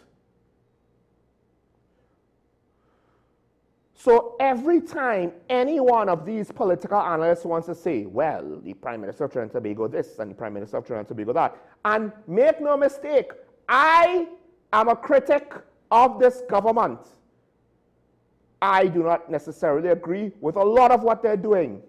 I don't think it's necessarily going to work, and I have issues with what seem like political decisions made for political agendas wrapped up in all sorts of non-political justifications, like, oh, we're going after corruption here, and we're going after corruption there. Our society is perceived. You know, the PNM column a bit said the PNM is perceived as less corrupt. Let's flip that on its head. Our society perceives itself on a whole as more corrupt than is suggested by the actions of the current administration. If you're really going after corruption, it ain't limited to just the things it touched.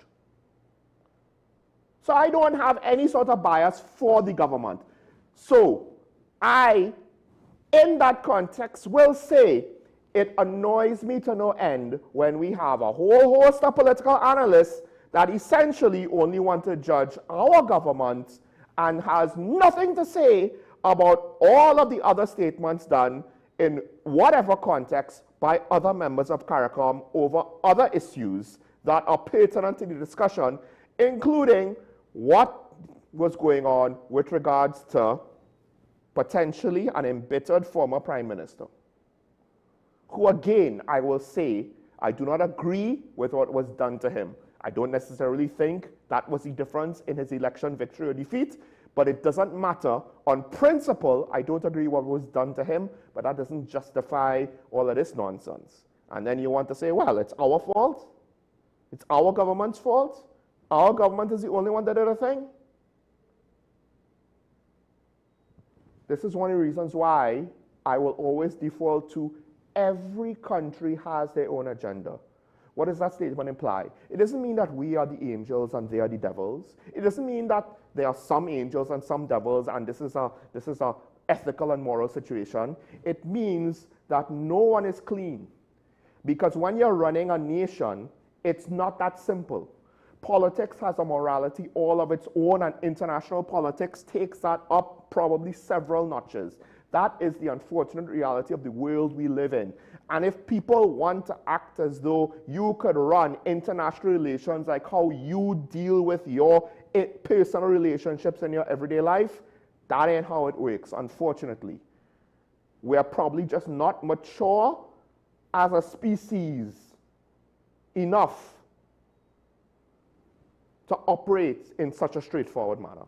We're just not. We're just not. Nobody does it. There is no one nation that is the bastion of morality that you think it is. None. Much less the Caribbean nations, much less us or anyone else. So understand that. It's not, I'm not condemning anybody.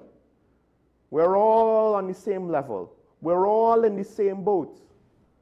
And this whole thing of wanting to have some righteous indignation of this or that.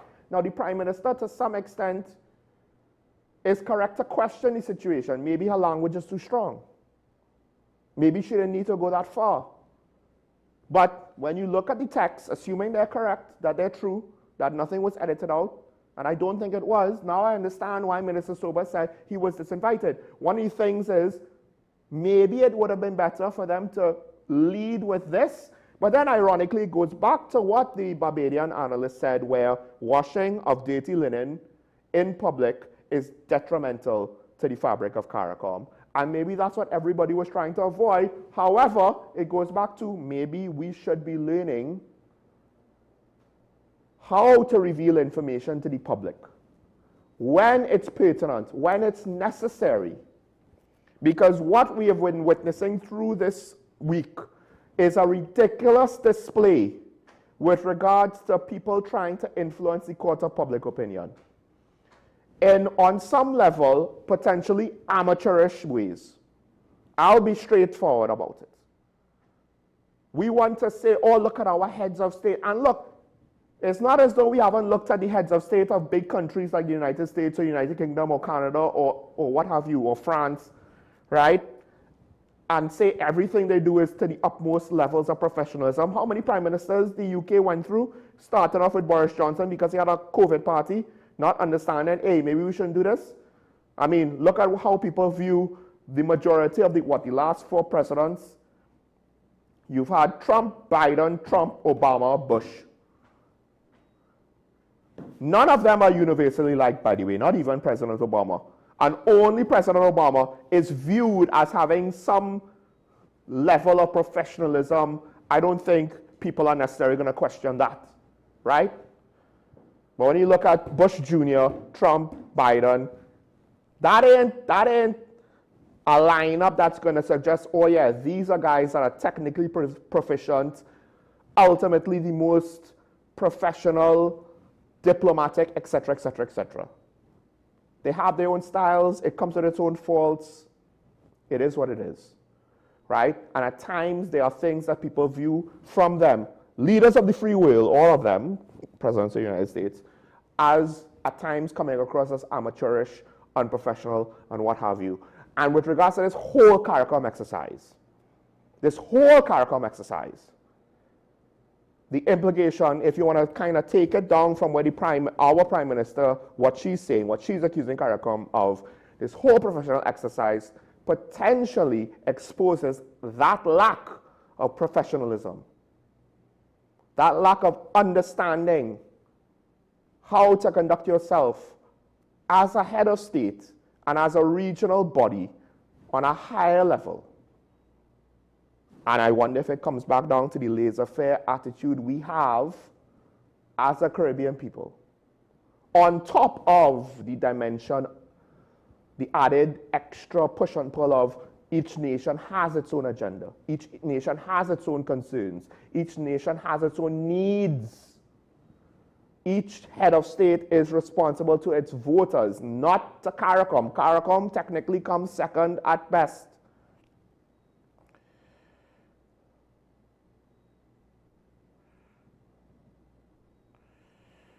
So,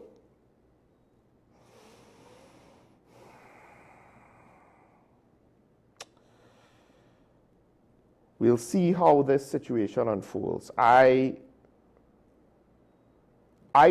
do find it very weird. I do find it very weird that it has reached this point. That it was allowed to reach this point where you still have situations with that people are trying to say, no, CARICOM, we're all moving forward together. But the way how this whole dispute unfolded, I have some issues. We have a call on the line. Apologies, caller. Good morning, you're on the air.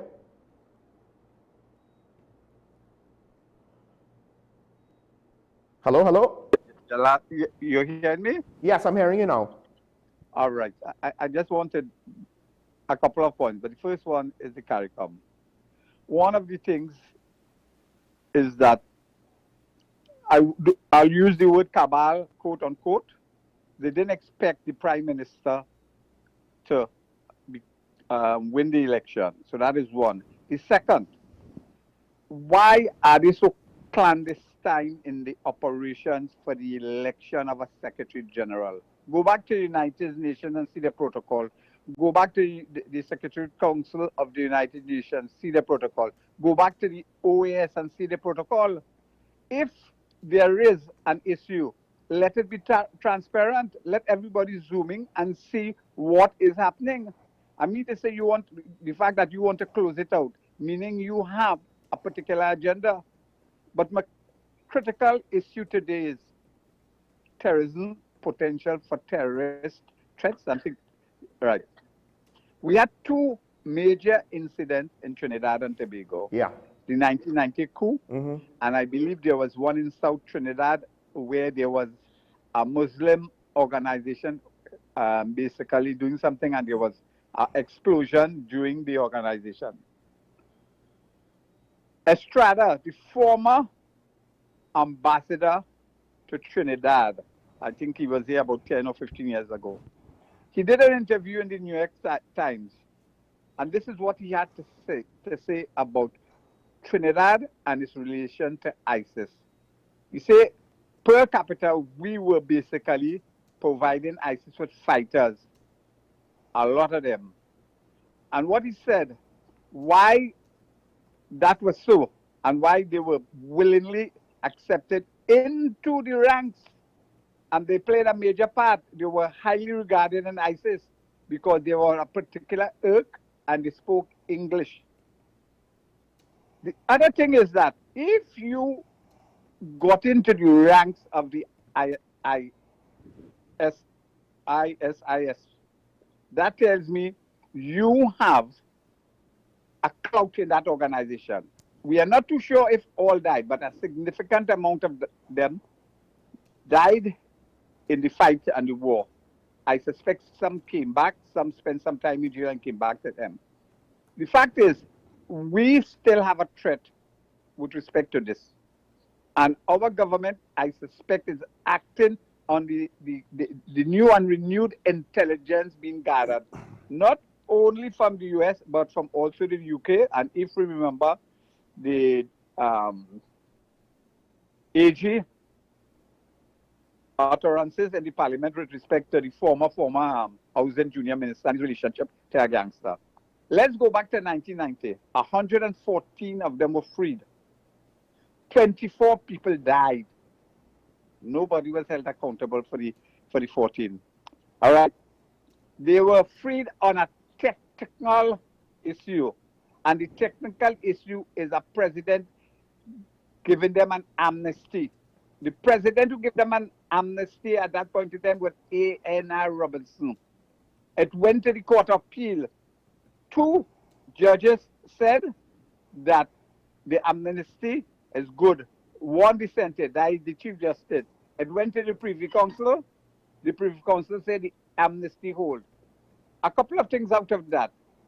1, when the amnesty was given, the lawyer in the then president, something went wrong with it, the fact that it failed in the court. The president in our system, I believe, has a lot of, power to do certain things. I'm not saying they're above the law, but they are granted amnesty with respect to some of the duties. I believe with that threat now, we have to do the legislated actions now to prevent a reoccurrence of that. When somebody died with respect to a terrorism act, they must be executed and the gallows must be functioning. That will be the best deterrent to any terrorist act. So I'm hoping the legislature review the 1990, all the judgment, why it failed, put the corrective action, institute the preventive action so it doesn't come. And that will serve as a reminder to all the criminals who want to get away with the Heinous Act. We are greasing the gallows for a particular end result. I'll go and have a nice morning. Thank you, caller.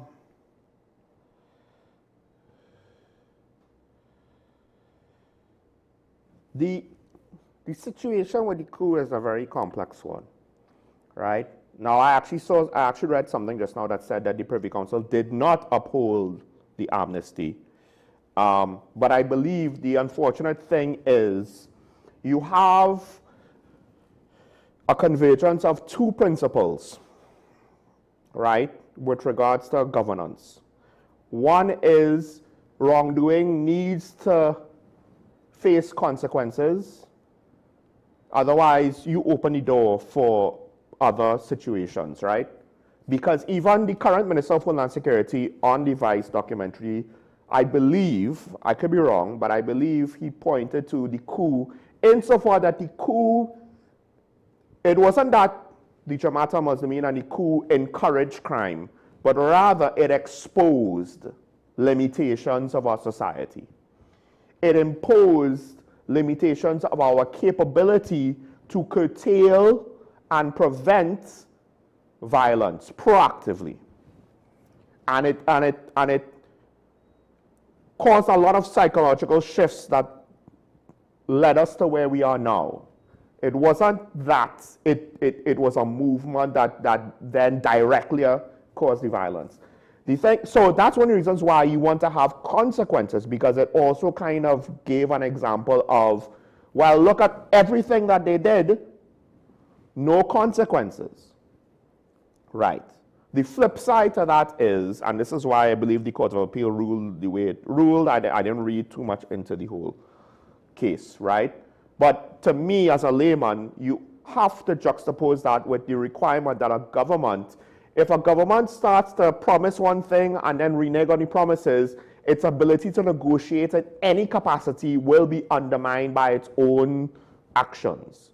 Which means not just if there was another situation with hostages, but even potential state-to-state negotiations, state-to-private entity negotiations, right? Or in the case of now that we have a crime situation, if we wanted to do things like plea bargaining, it would have undermined any sort of future of plea bargaining, because once you have such a precedent in your nation's history, it is really hard to then say, oh, well, the government promised you this and promised you that, don't you believe the government? Well, why should I? Because way back when this happened. So I understand the situation that the government was in with regards to that and the amnesty, and it was not as straightforward as you would think, because rearresting them, charging them, trying them, and convicting them could have also had a negative consequences with regards to things like crime, right? Just in a different way. Maybe the benefits would have significantly outweighed the detriments, right? Unfortunately, we'll never know. We could only speculate what could have been with regards to that. But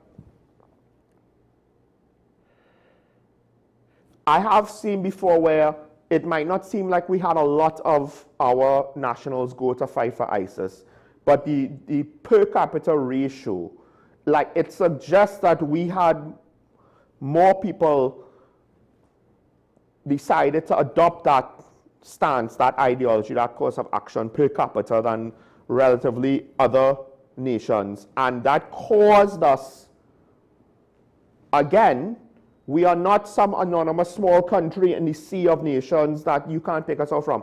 It caused us to stand out. This is not the first time I've heard that. And I don't necessarily think we sent that many people, but we sent enough that statistically we stand out. That when people look at it historically, we will stand out on the issue of people leaving their home to go fight for ISIS. I suspect on a historical level, our country's name will stand out amongst the crowd.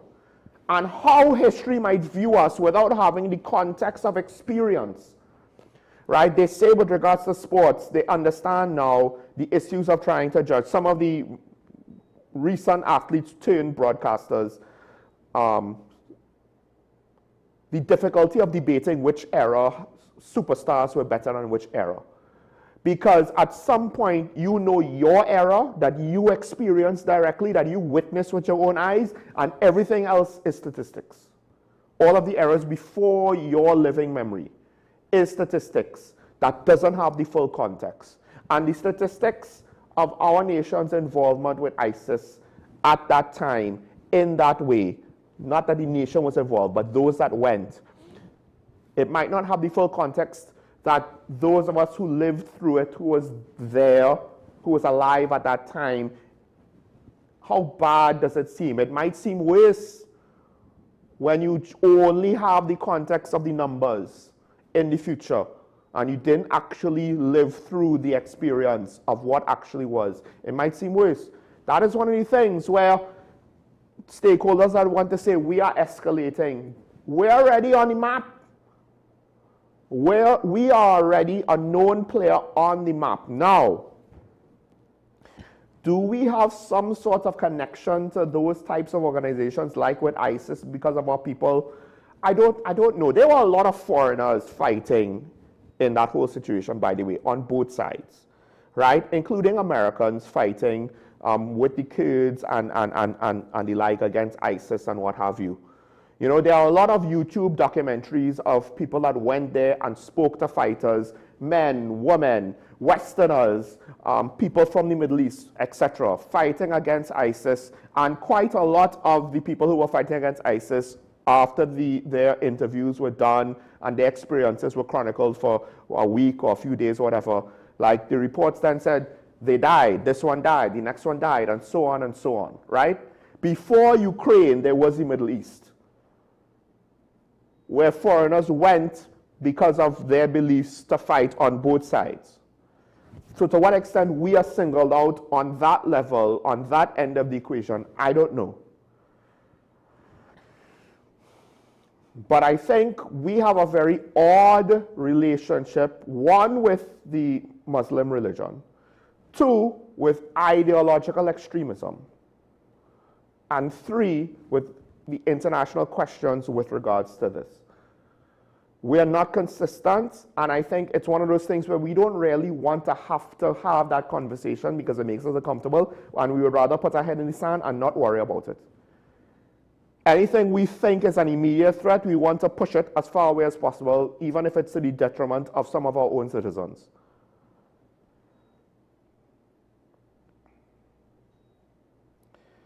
And I think, look, I guess it's similar to Catholicism. One of the most uncomfortable things for me is the reality that there are priests in the Catholic Church who have done a lot of bad things in recent memory. I'm not talking about the Spanish Inquisition. I'm not talking about the Crusades. Those things are those things.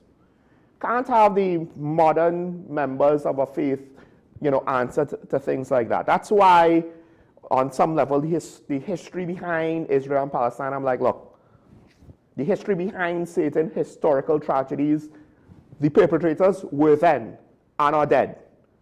And the alleged assumed descendants, which is probably not as much as you would think, to what degree you're going to hold them accountable now? And I do wonder if, as a society, we also kind of just want to just push aside certain things and not talk about certain things and let certain things fester. And because of that, I don't know if we have a healthy relationship with religion in this country. We have a strong relationship. I don't know if it's healthy. Now, with regards to CARICOM, was the appointment for the Secretary General clandestine? And I'll end here, right? Well, the caller made 2 points. The cabal didn't expect Kamala to win. You should have clarified what cabal. Was it financiers? Was it regional politicians? I would argue, though, that to think that the UNC would not have won, it's different from not knowing who would win, as some of us did. Some people believed that the PNM was going to lose, but I don't think there was anyone that really, and if they did, that's an interesting take. I don't think there was anyone that really thought, the UNC is not going to win at all. There's no chance. I don't think there was anyone that was reasonable in logic that was willing to say that. Now, with regards to the reappointment, was it clandestine? Here's the thing, and now I'll close with this. It does, on some level, it doesn't matter if it was clandestine or not, intentionally or not. It can appear to be so.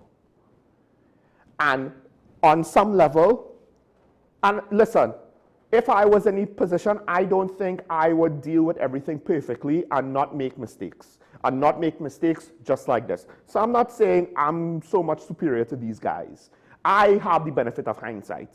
But one of the reasons why I say unprofessional, if you are a professional politician, if you are a professional public figure, if you're a professional political operator, and if you really know what you're about and what you're doing, one of the things you will not do is leave yourself open to allegations of conducting business in a clandestine manner in order to do it away from or to not have someone participate. You don't want allegations of acting like a thief in the night. And yet, potentially, that is what CARICOM did to itself. It doesn't have to be intentional. It doesn't have to be malicious. It could have been The chairman just thought, hey, maybe we should just make this heads of government only. And our prime minister, she's looking to leave. That's unfortunate. And then they're like, well, you know what? We have heads of government. Let's make the decision now. Let's get it out of the way. Not putting two and two together of, if we do this when certain people are not here, how it could look.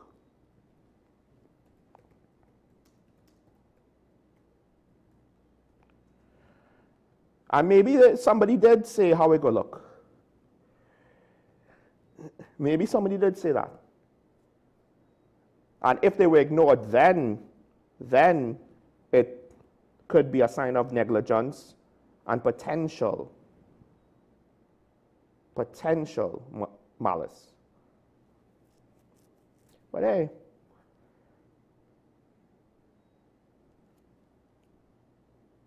an ambassador to the US and the OAS from Antigua and Barbuda, one of the countries I was missing, he is calling for the Secretary General to consider resigning her post, her position, because of the controversy.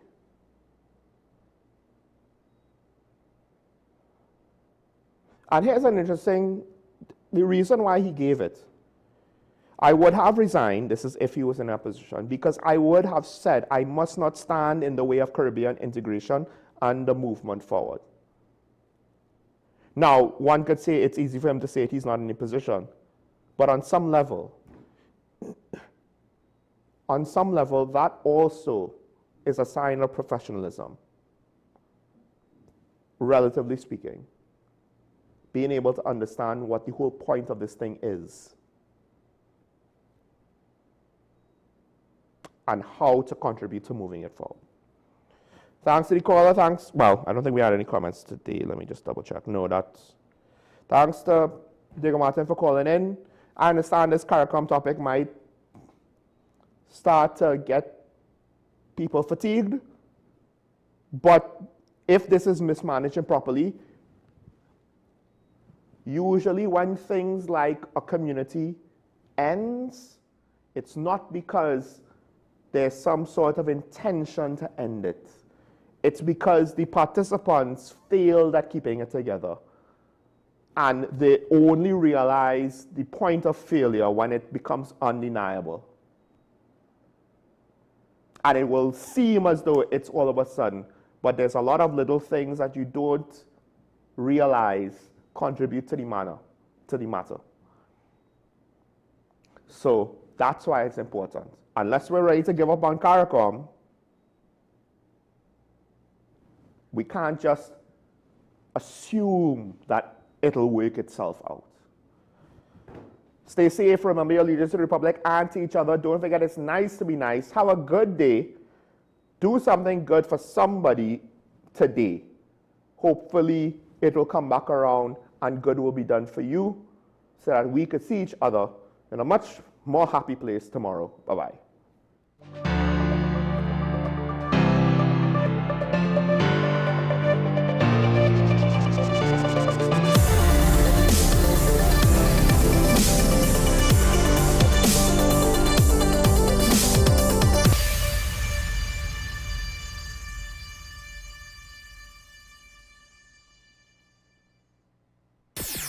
WESN.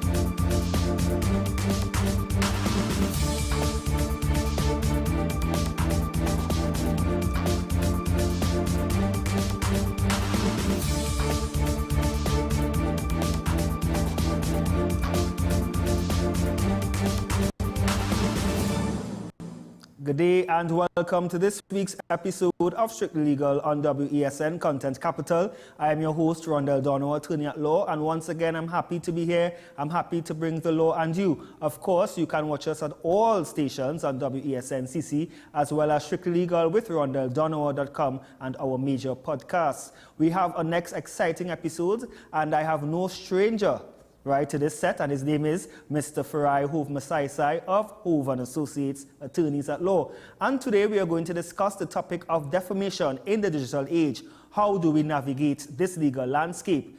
And of course, this is coming or stemming from a recent judgment that was just last week handed down by Justice Margaret Mohammed, where a social media blogger has been ordered to pay over $1 million to the North Central Regional Health Authority CEO, Mr. Dalvin Thomas, for defamation or for defaming him in a series of Facebook posts in 2020. And the decision was handed down just recently. And of course, I will have Mr. Masaisai just explain more. And of course, we go into how can this now, defamation and technology, how has the law basically expanded in this regard? Good day, Farai. Good day, Mr. Donowa, and good day to your viewers and to your listeners. It's always a pleasure to be on this leading legal show, and definitely thank you for having me here today. And it's a pleasure to have you, and I think you are probably the most frequent guest at this, almost as though you are my co-host. Almost. So thanks for taking the opportunity to be here. And of course, as I said, the topic today is defamation. Yeah. And first up, let me congratulate you and your firm, Hove & Associates, for leading the charge in this case once again on defamatory statements made via social media. Correct. Right. So let's discuss in terms of what exactly happened in this particular matter. All right, so this is a judgment handed down by the High Court, Justice Margaret Y. Mohammed, on the 28th of September 2023. So it's a very recent judgment, and it's a very important judgment in that it adds to our legal jurisprudence in terms of the development of defamation and libel at that, where it comes to social media or posts on websites. The social media forum that this defamer chose to use was Facebook, but the principles of law would also apply to, say, Instagram and Twitter, and even these days WhatsApp. All right. So yes. So we in this matter we did represent the CEO of the NCRHA.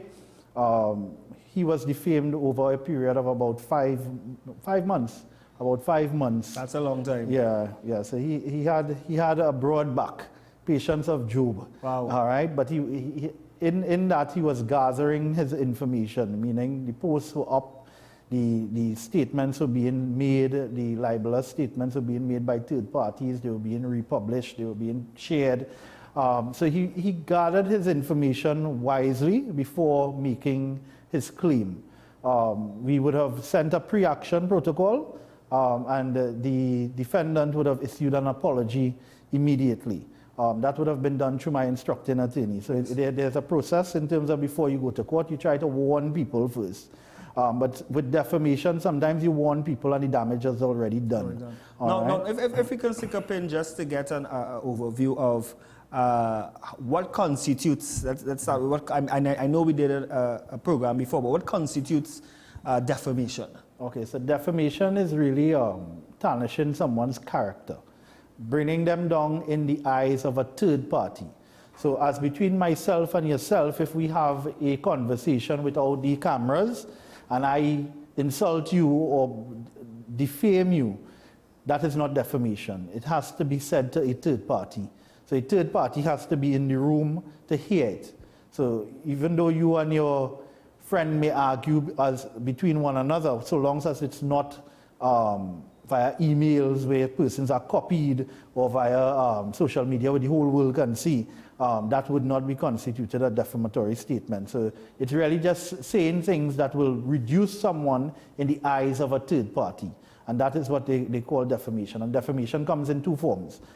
It can either be slander, where it's words said but no broadcast, and it can be libel, where it's words said or even words published. When I say published, it could be written or typed up, and it's sent out to a third party. So and there's a fine line with slander and libel when it comes to radio. So if the radio station has that, normally they should have a 15-second lag before things go out into the whole world. If it is they operate that efficiently, then certainly the slander would not get out. All right, so that would just be considered slander as opposed to libel. But if it goes out after the 50, then it will become libel, and libel carries a higher form of damages than, say, slander, because they view libel as being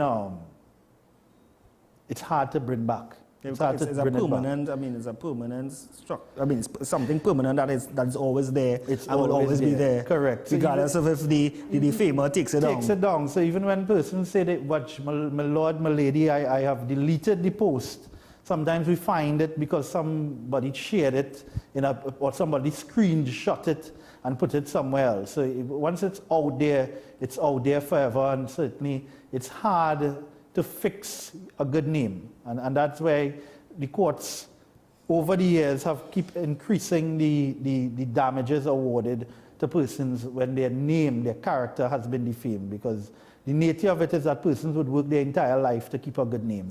And does it have to be a popular individual or someone who's well, certainly the more popular you are, the more damages you will get.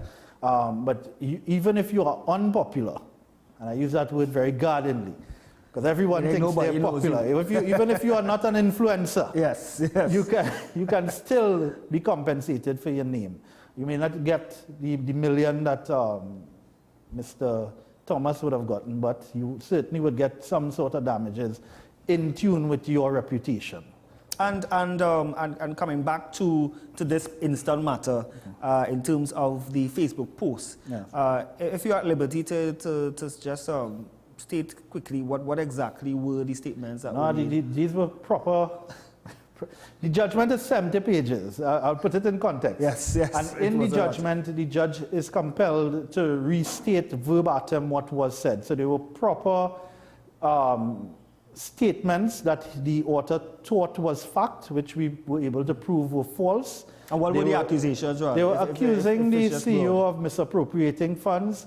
Now, these defamatory statements took place in the heart of the COVID-19. Okay. The CEO of the NCRHA being the largest regional health authority in our jurisdiction, would have been in charge of the government's fight against the COVID-19 virus. And I know he always says that while he was standing in the gate of life and death, someone was there, an armchair journalist, there to defame his good name. We have plenty of that. So that being said, that was the context in which the defamation came. So he was doing his job as best as he can. He was in charge of the Mount Hope Hospital. He was in charge of the Couva health facility and all the health facilities throughout the East-West Corridor and Central Trinidad. And at the same time, he had a lot of responsibilities. What the author was questioning was how he was conducting his affairs, accusing him of nepotism, accusing him of political victimization, accusing him of fraud, accusing him of mismanagement of public money. And these posts were from March 2020 straight to June 2020. Couple instances, 24th of March. For quite a long period of time. 25th of March, 30th of March, April, and it's just going on and on. Correct. So some of the things that he was suggesting to third parties, meaning the entire Facebook universe, was that the CEO was mishandling public funds. He misappropriated public funds. He defrauded the state for his personal benefit. He favors P&M contractors. He's a liar. He's a fraud. He's a criminal. He received kickbacks. These were things that were said and were found to be false. Because obviously, in his defense, I mean, the defense of defamation is the truth, not so? Well, in this case, he did not raise a defense of justification. He raised a defense of Reynolds privilege, which is a journalistic defense for responsible journalism. But therefore, does he qualify or does he pass the qualification of what is a journalist? So does he, well, I don't think the judge even had to go there. Yeah. Under cross-examination, he admitted some of the posts. So most of the posts that he posted was admitted, but only under cross-examination. That's why a good thing is to get a good attorney. Correct, correct. Because you were able to elicit that evidence from him. Only under cross-examination. Yes. That's the trick. But for that, then the court would have had to look to see if he was a proper journalist in accordance with the Reynolds privilege test. Journalists in our jurisdiction are really the responsible journalists. And I would go as far as to say the Guardian medias, the One Caribbean medias, the different radio stations and so forth. You mean in terms of who are legitimate? Who the courts will consider as legitimate. Okay. All right. But there is a test in Reynolds privilege, and you have to exercise what they call responsible journalism. Yes. So what part of that test he would have failed abysmally, in that even though you are aware of information and you think the public would have a reasonable expectation of receiving that information, a responsible journalist will reach out to the person who they have the information on for a comment. So you'd hear in all reports, they would say, well, we tried to reach out to the Minister of Finance and we didn't get a comment at the time of running the story. Yeah. But they tried. Yeah. So that is what a responsible journalist does. They at least send a WhatsApp to the person, say, watch, this is the article we intend to run. Let us know your side of the story by, say, if the news is at 6 p.m. or 7 p.m., let us know your side of the story by 5 p.m., please, or as we intend to run it. The court will see that as responsible journalism. If you choose not to respond to the journalist and then you respond only in court, then the court would say, well, they have a defense. All right? So his defense was Reynolds privilege and fair comment. He said the Mr. Davlin Thomas is a public official and he's open game. It need to be thick. But I think that open game defense works more with politicians. Davlin Thomas is not a politician in the purest of sense, in that he does not get a protection from any parliamentary privilege. So a lot of politicians, they will go and voice their dismay in Parliament where they are protected by what they say in Parliament. All right, Davlin Thomas didn't have that opportunity. And one of the leading cases would have been the Prakash and Prakash, where the two brothers defamed one another in a political environment. And the Privy Council would have said, watch, as politicians, you need to have a little banter. Mm-hmm. Your skin had to be a little broader, your back had to be broader. So it works amongst politicians, that defense, but certainly not with a lay person and an officer who's not elected. Yes. Yeah. And basically, obviously, the court found one that they did not take into consideration his defense. Right. The judge took into consideration his defense, but found that it was not made out. Made out, correct. Yes. And that would now render your case successful to that extent. Now, in terms of the trial, how long did the trial take place, and whether there were any witnesses? Yes. So for witnesses on our side, we had Mr. Thomas, and he had a colleague, Mr. Robinson, Kwesi Robinson. So his witness was really to his character. So you need to have a character witness if you're saying that you're a person of good character. So you cannot defame someone who has a bad character. Yeah. So if someone is a known thief and you call him a thief, and you have a judgment from the court saying what he had been arrested for theft and served time, then he cannot go and sue you for defamation for calling him a thief, because you'll be speaking the truth. Yes. You know. So yes. So you have to have someone to at least speak to your character. Naturally, you can speak to your own character, so we would attach your CV, attach his accomplishments. So apart from being the CEO, he was a former councillor for Barataria. He's still the vice chairman of the National Carnival Commission. He serves on different committees. He's in the arts, the performing arts. His name is well known. So we put a dossier in terms of his work and his nationalistic work. So it's a name that he cherishes, and certainly he has children who carries his last name, so he would want to protect it. So that goes in terms of, but in terms of how the trial went The trial was 1 day. It was a 1-day trial. And the other side they didn't bring any witnesses except themselves. Right. So you brought yourself, and naturally, if you only go by yourself, your evidence will be seen as self-serving because you're going to defend yourself. Normally, you bring witnesses. Testify your character to the truth of the issue. Correct. So if you're saying you are a journalist, you should bring your producer, the person who you work for, if you're a journalist, to build your credibility. The other thing was that he was flip-flopping on his defense, meaning initially he apologized via email, and then he withdrew the apology. Oh, that's the question I was going to get at. Okay, I mean, I know one of the reliefs that you would ask or the asks for an apology and whatever damages to be agreed. So he initially apologized. He apologized, right? Yes, and then he said when he retained counsel, he indicated this was his story, which the court found to be a fallacy. He said how someone hijacked his Facebook profile. All right, so this goes out to anyone who wants to defame and say that somebody hijacked your Facebook or somebody hijacked your laptop and they defame. He said the person's name was Johnny Walker. Yeah, that's a famous Facebook name. So Johnny Walker hijacked his his Facebook, and Johnny Walker did most of the posting. So he admitted to some, but not to all. And then he withdrew the apology for the ones that he said Johnny Walker did. But on the balance of probabilities, which is the test in the civil arena, the judge found that there was no such Johnny Walker hijacking his Facebook profile. Because obviously, I mean, that's for such a long time.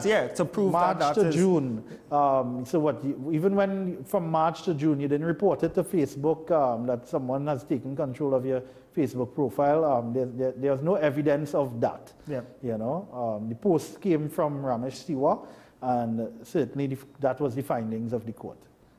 Wow, that is interesting. Poor Johnny Walker. Right? Johnny Walker. I think that's an alcoholic. That's precisely. Yeah, it's a famous name. And let's get in terms. Okay, so the court was on the claimant side in terms of their claim. Now let's deal with how the court assessed the damages, because it's quite a large number, almost $1 million. Well, when you look at costs, it probably is $1 million. It probably crossed the million, because the court awarded interest at 2.5%. And then we have seniors costs as well. Yeah. And then on top of that, you have statutory interest at 5%. Was this cost assessed or no? The court gave liberty to apply if you wanted to be assessed, but the prescribed cost was pretty much. Well, it was over 100,000 in prescribed cost. So right. In these circumstances, I would not insist. So you can insist on your cost being assessed. So there's a difference between assessed cost and prescribed cost. Prescribed cost is generally lower. It allows for access to justice, so that persons would know with some level of certainty, based on the value of the case, how much cost they will have to pay to the other side if they lose. Yeah. With assessed costs, you really pay based on time spent by the attorney on the other side, and it normally runs up. It'll probably run up at least, a case like this would probably run at least 4 or 5 times the prescribed cost. So in this instance, we say the overall figure is okay. Right. It's okay. Well, I mean, more than enough, of course. It's okay. Unless, it's okay. When I say more than enough, because the really high, you make the more expenses you have, etc. Yeah. If you have counsel to pay, if you have correct. this and that, Correct. the other. But of course, in any event, you can't measure. You can't measure reputation addition.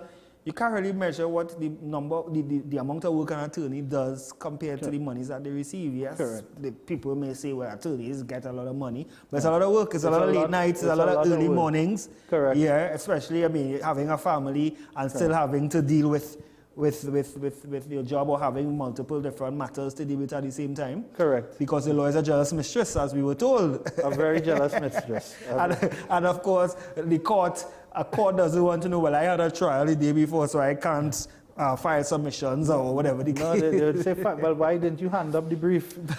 give it to another attorney. Exactly. So we was on quantum. Yes, quantum. We were on quantum. So how the court came to the figure. So I would read from at paragraph 140 of the judge's decision. This is what Justice Mohammed says. She says that it is settled law that awards of general damages for defamation must be considered in light of prior comparable awards. So what the judge did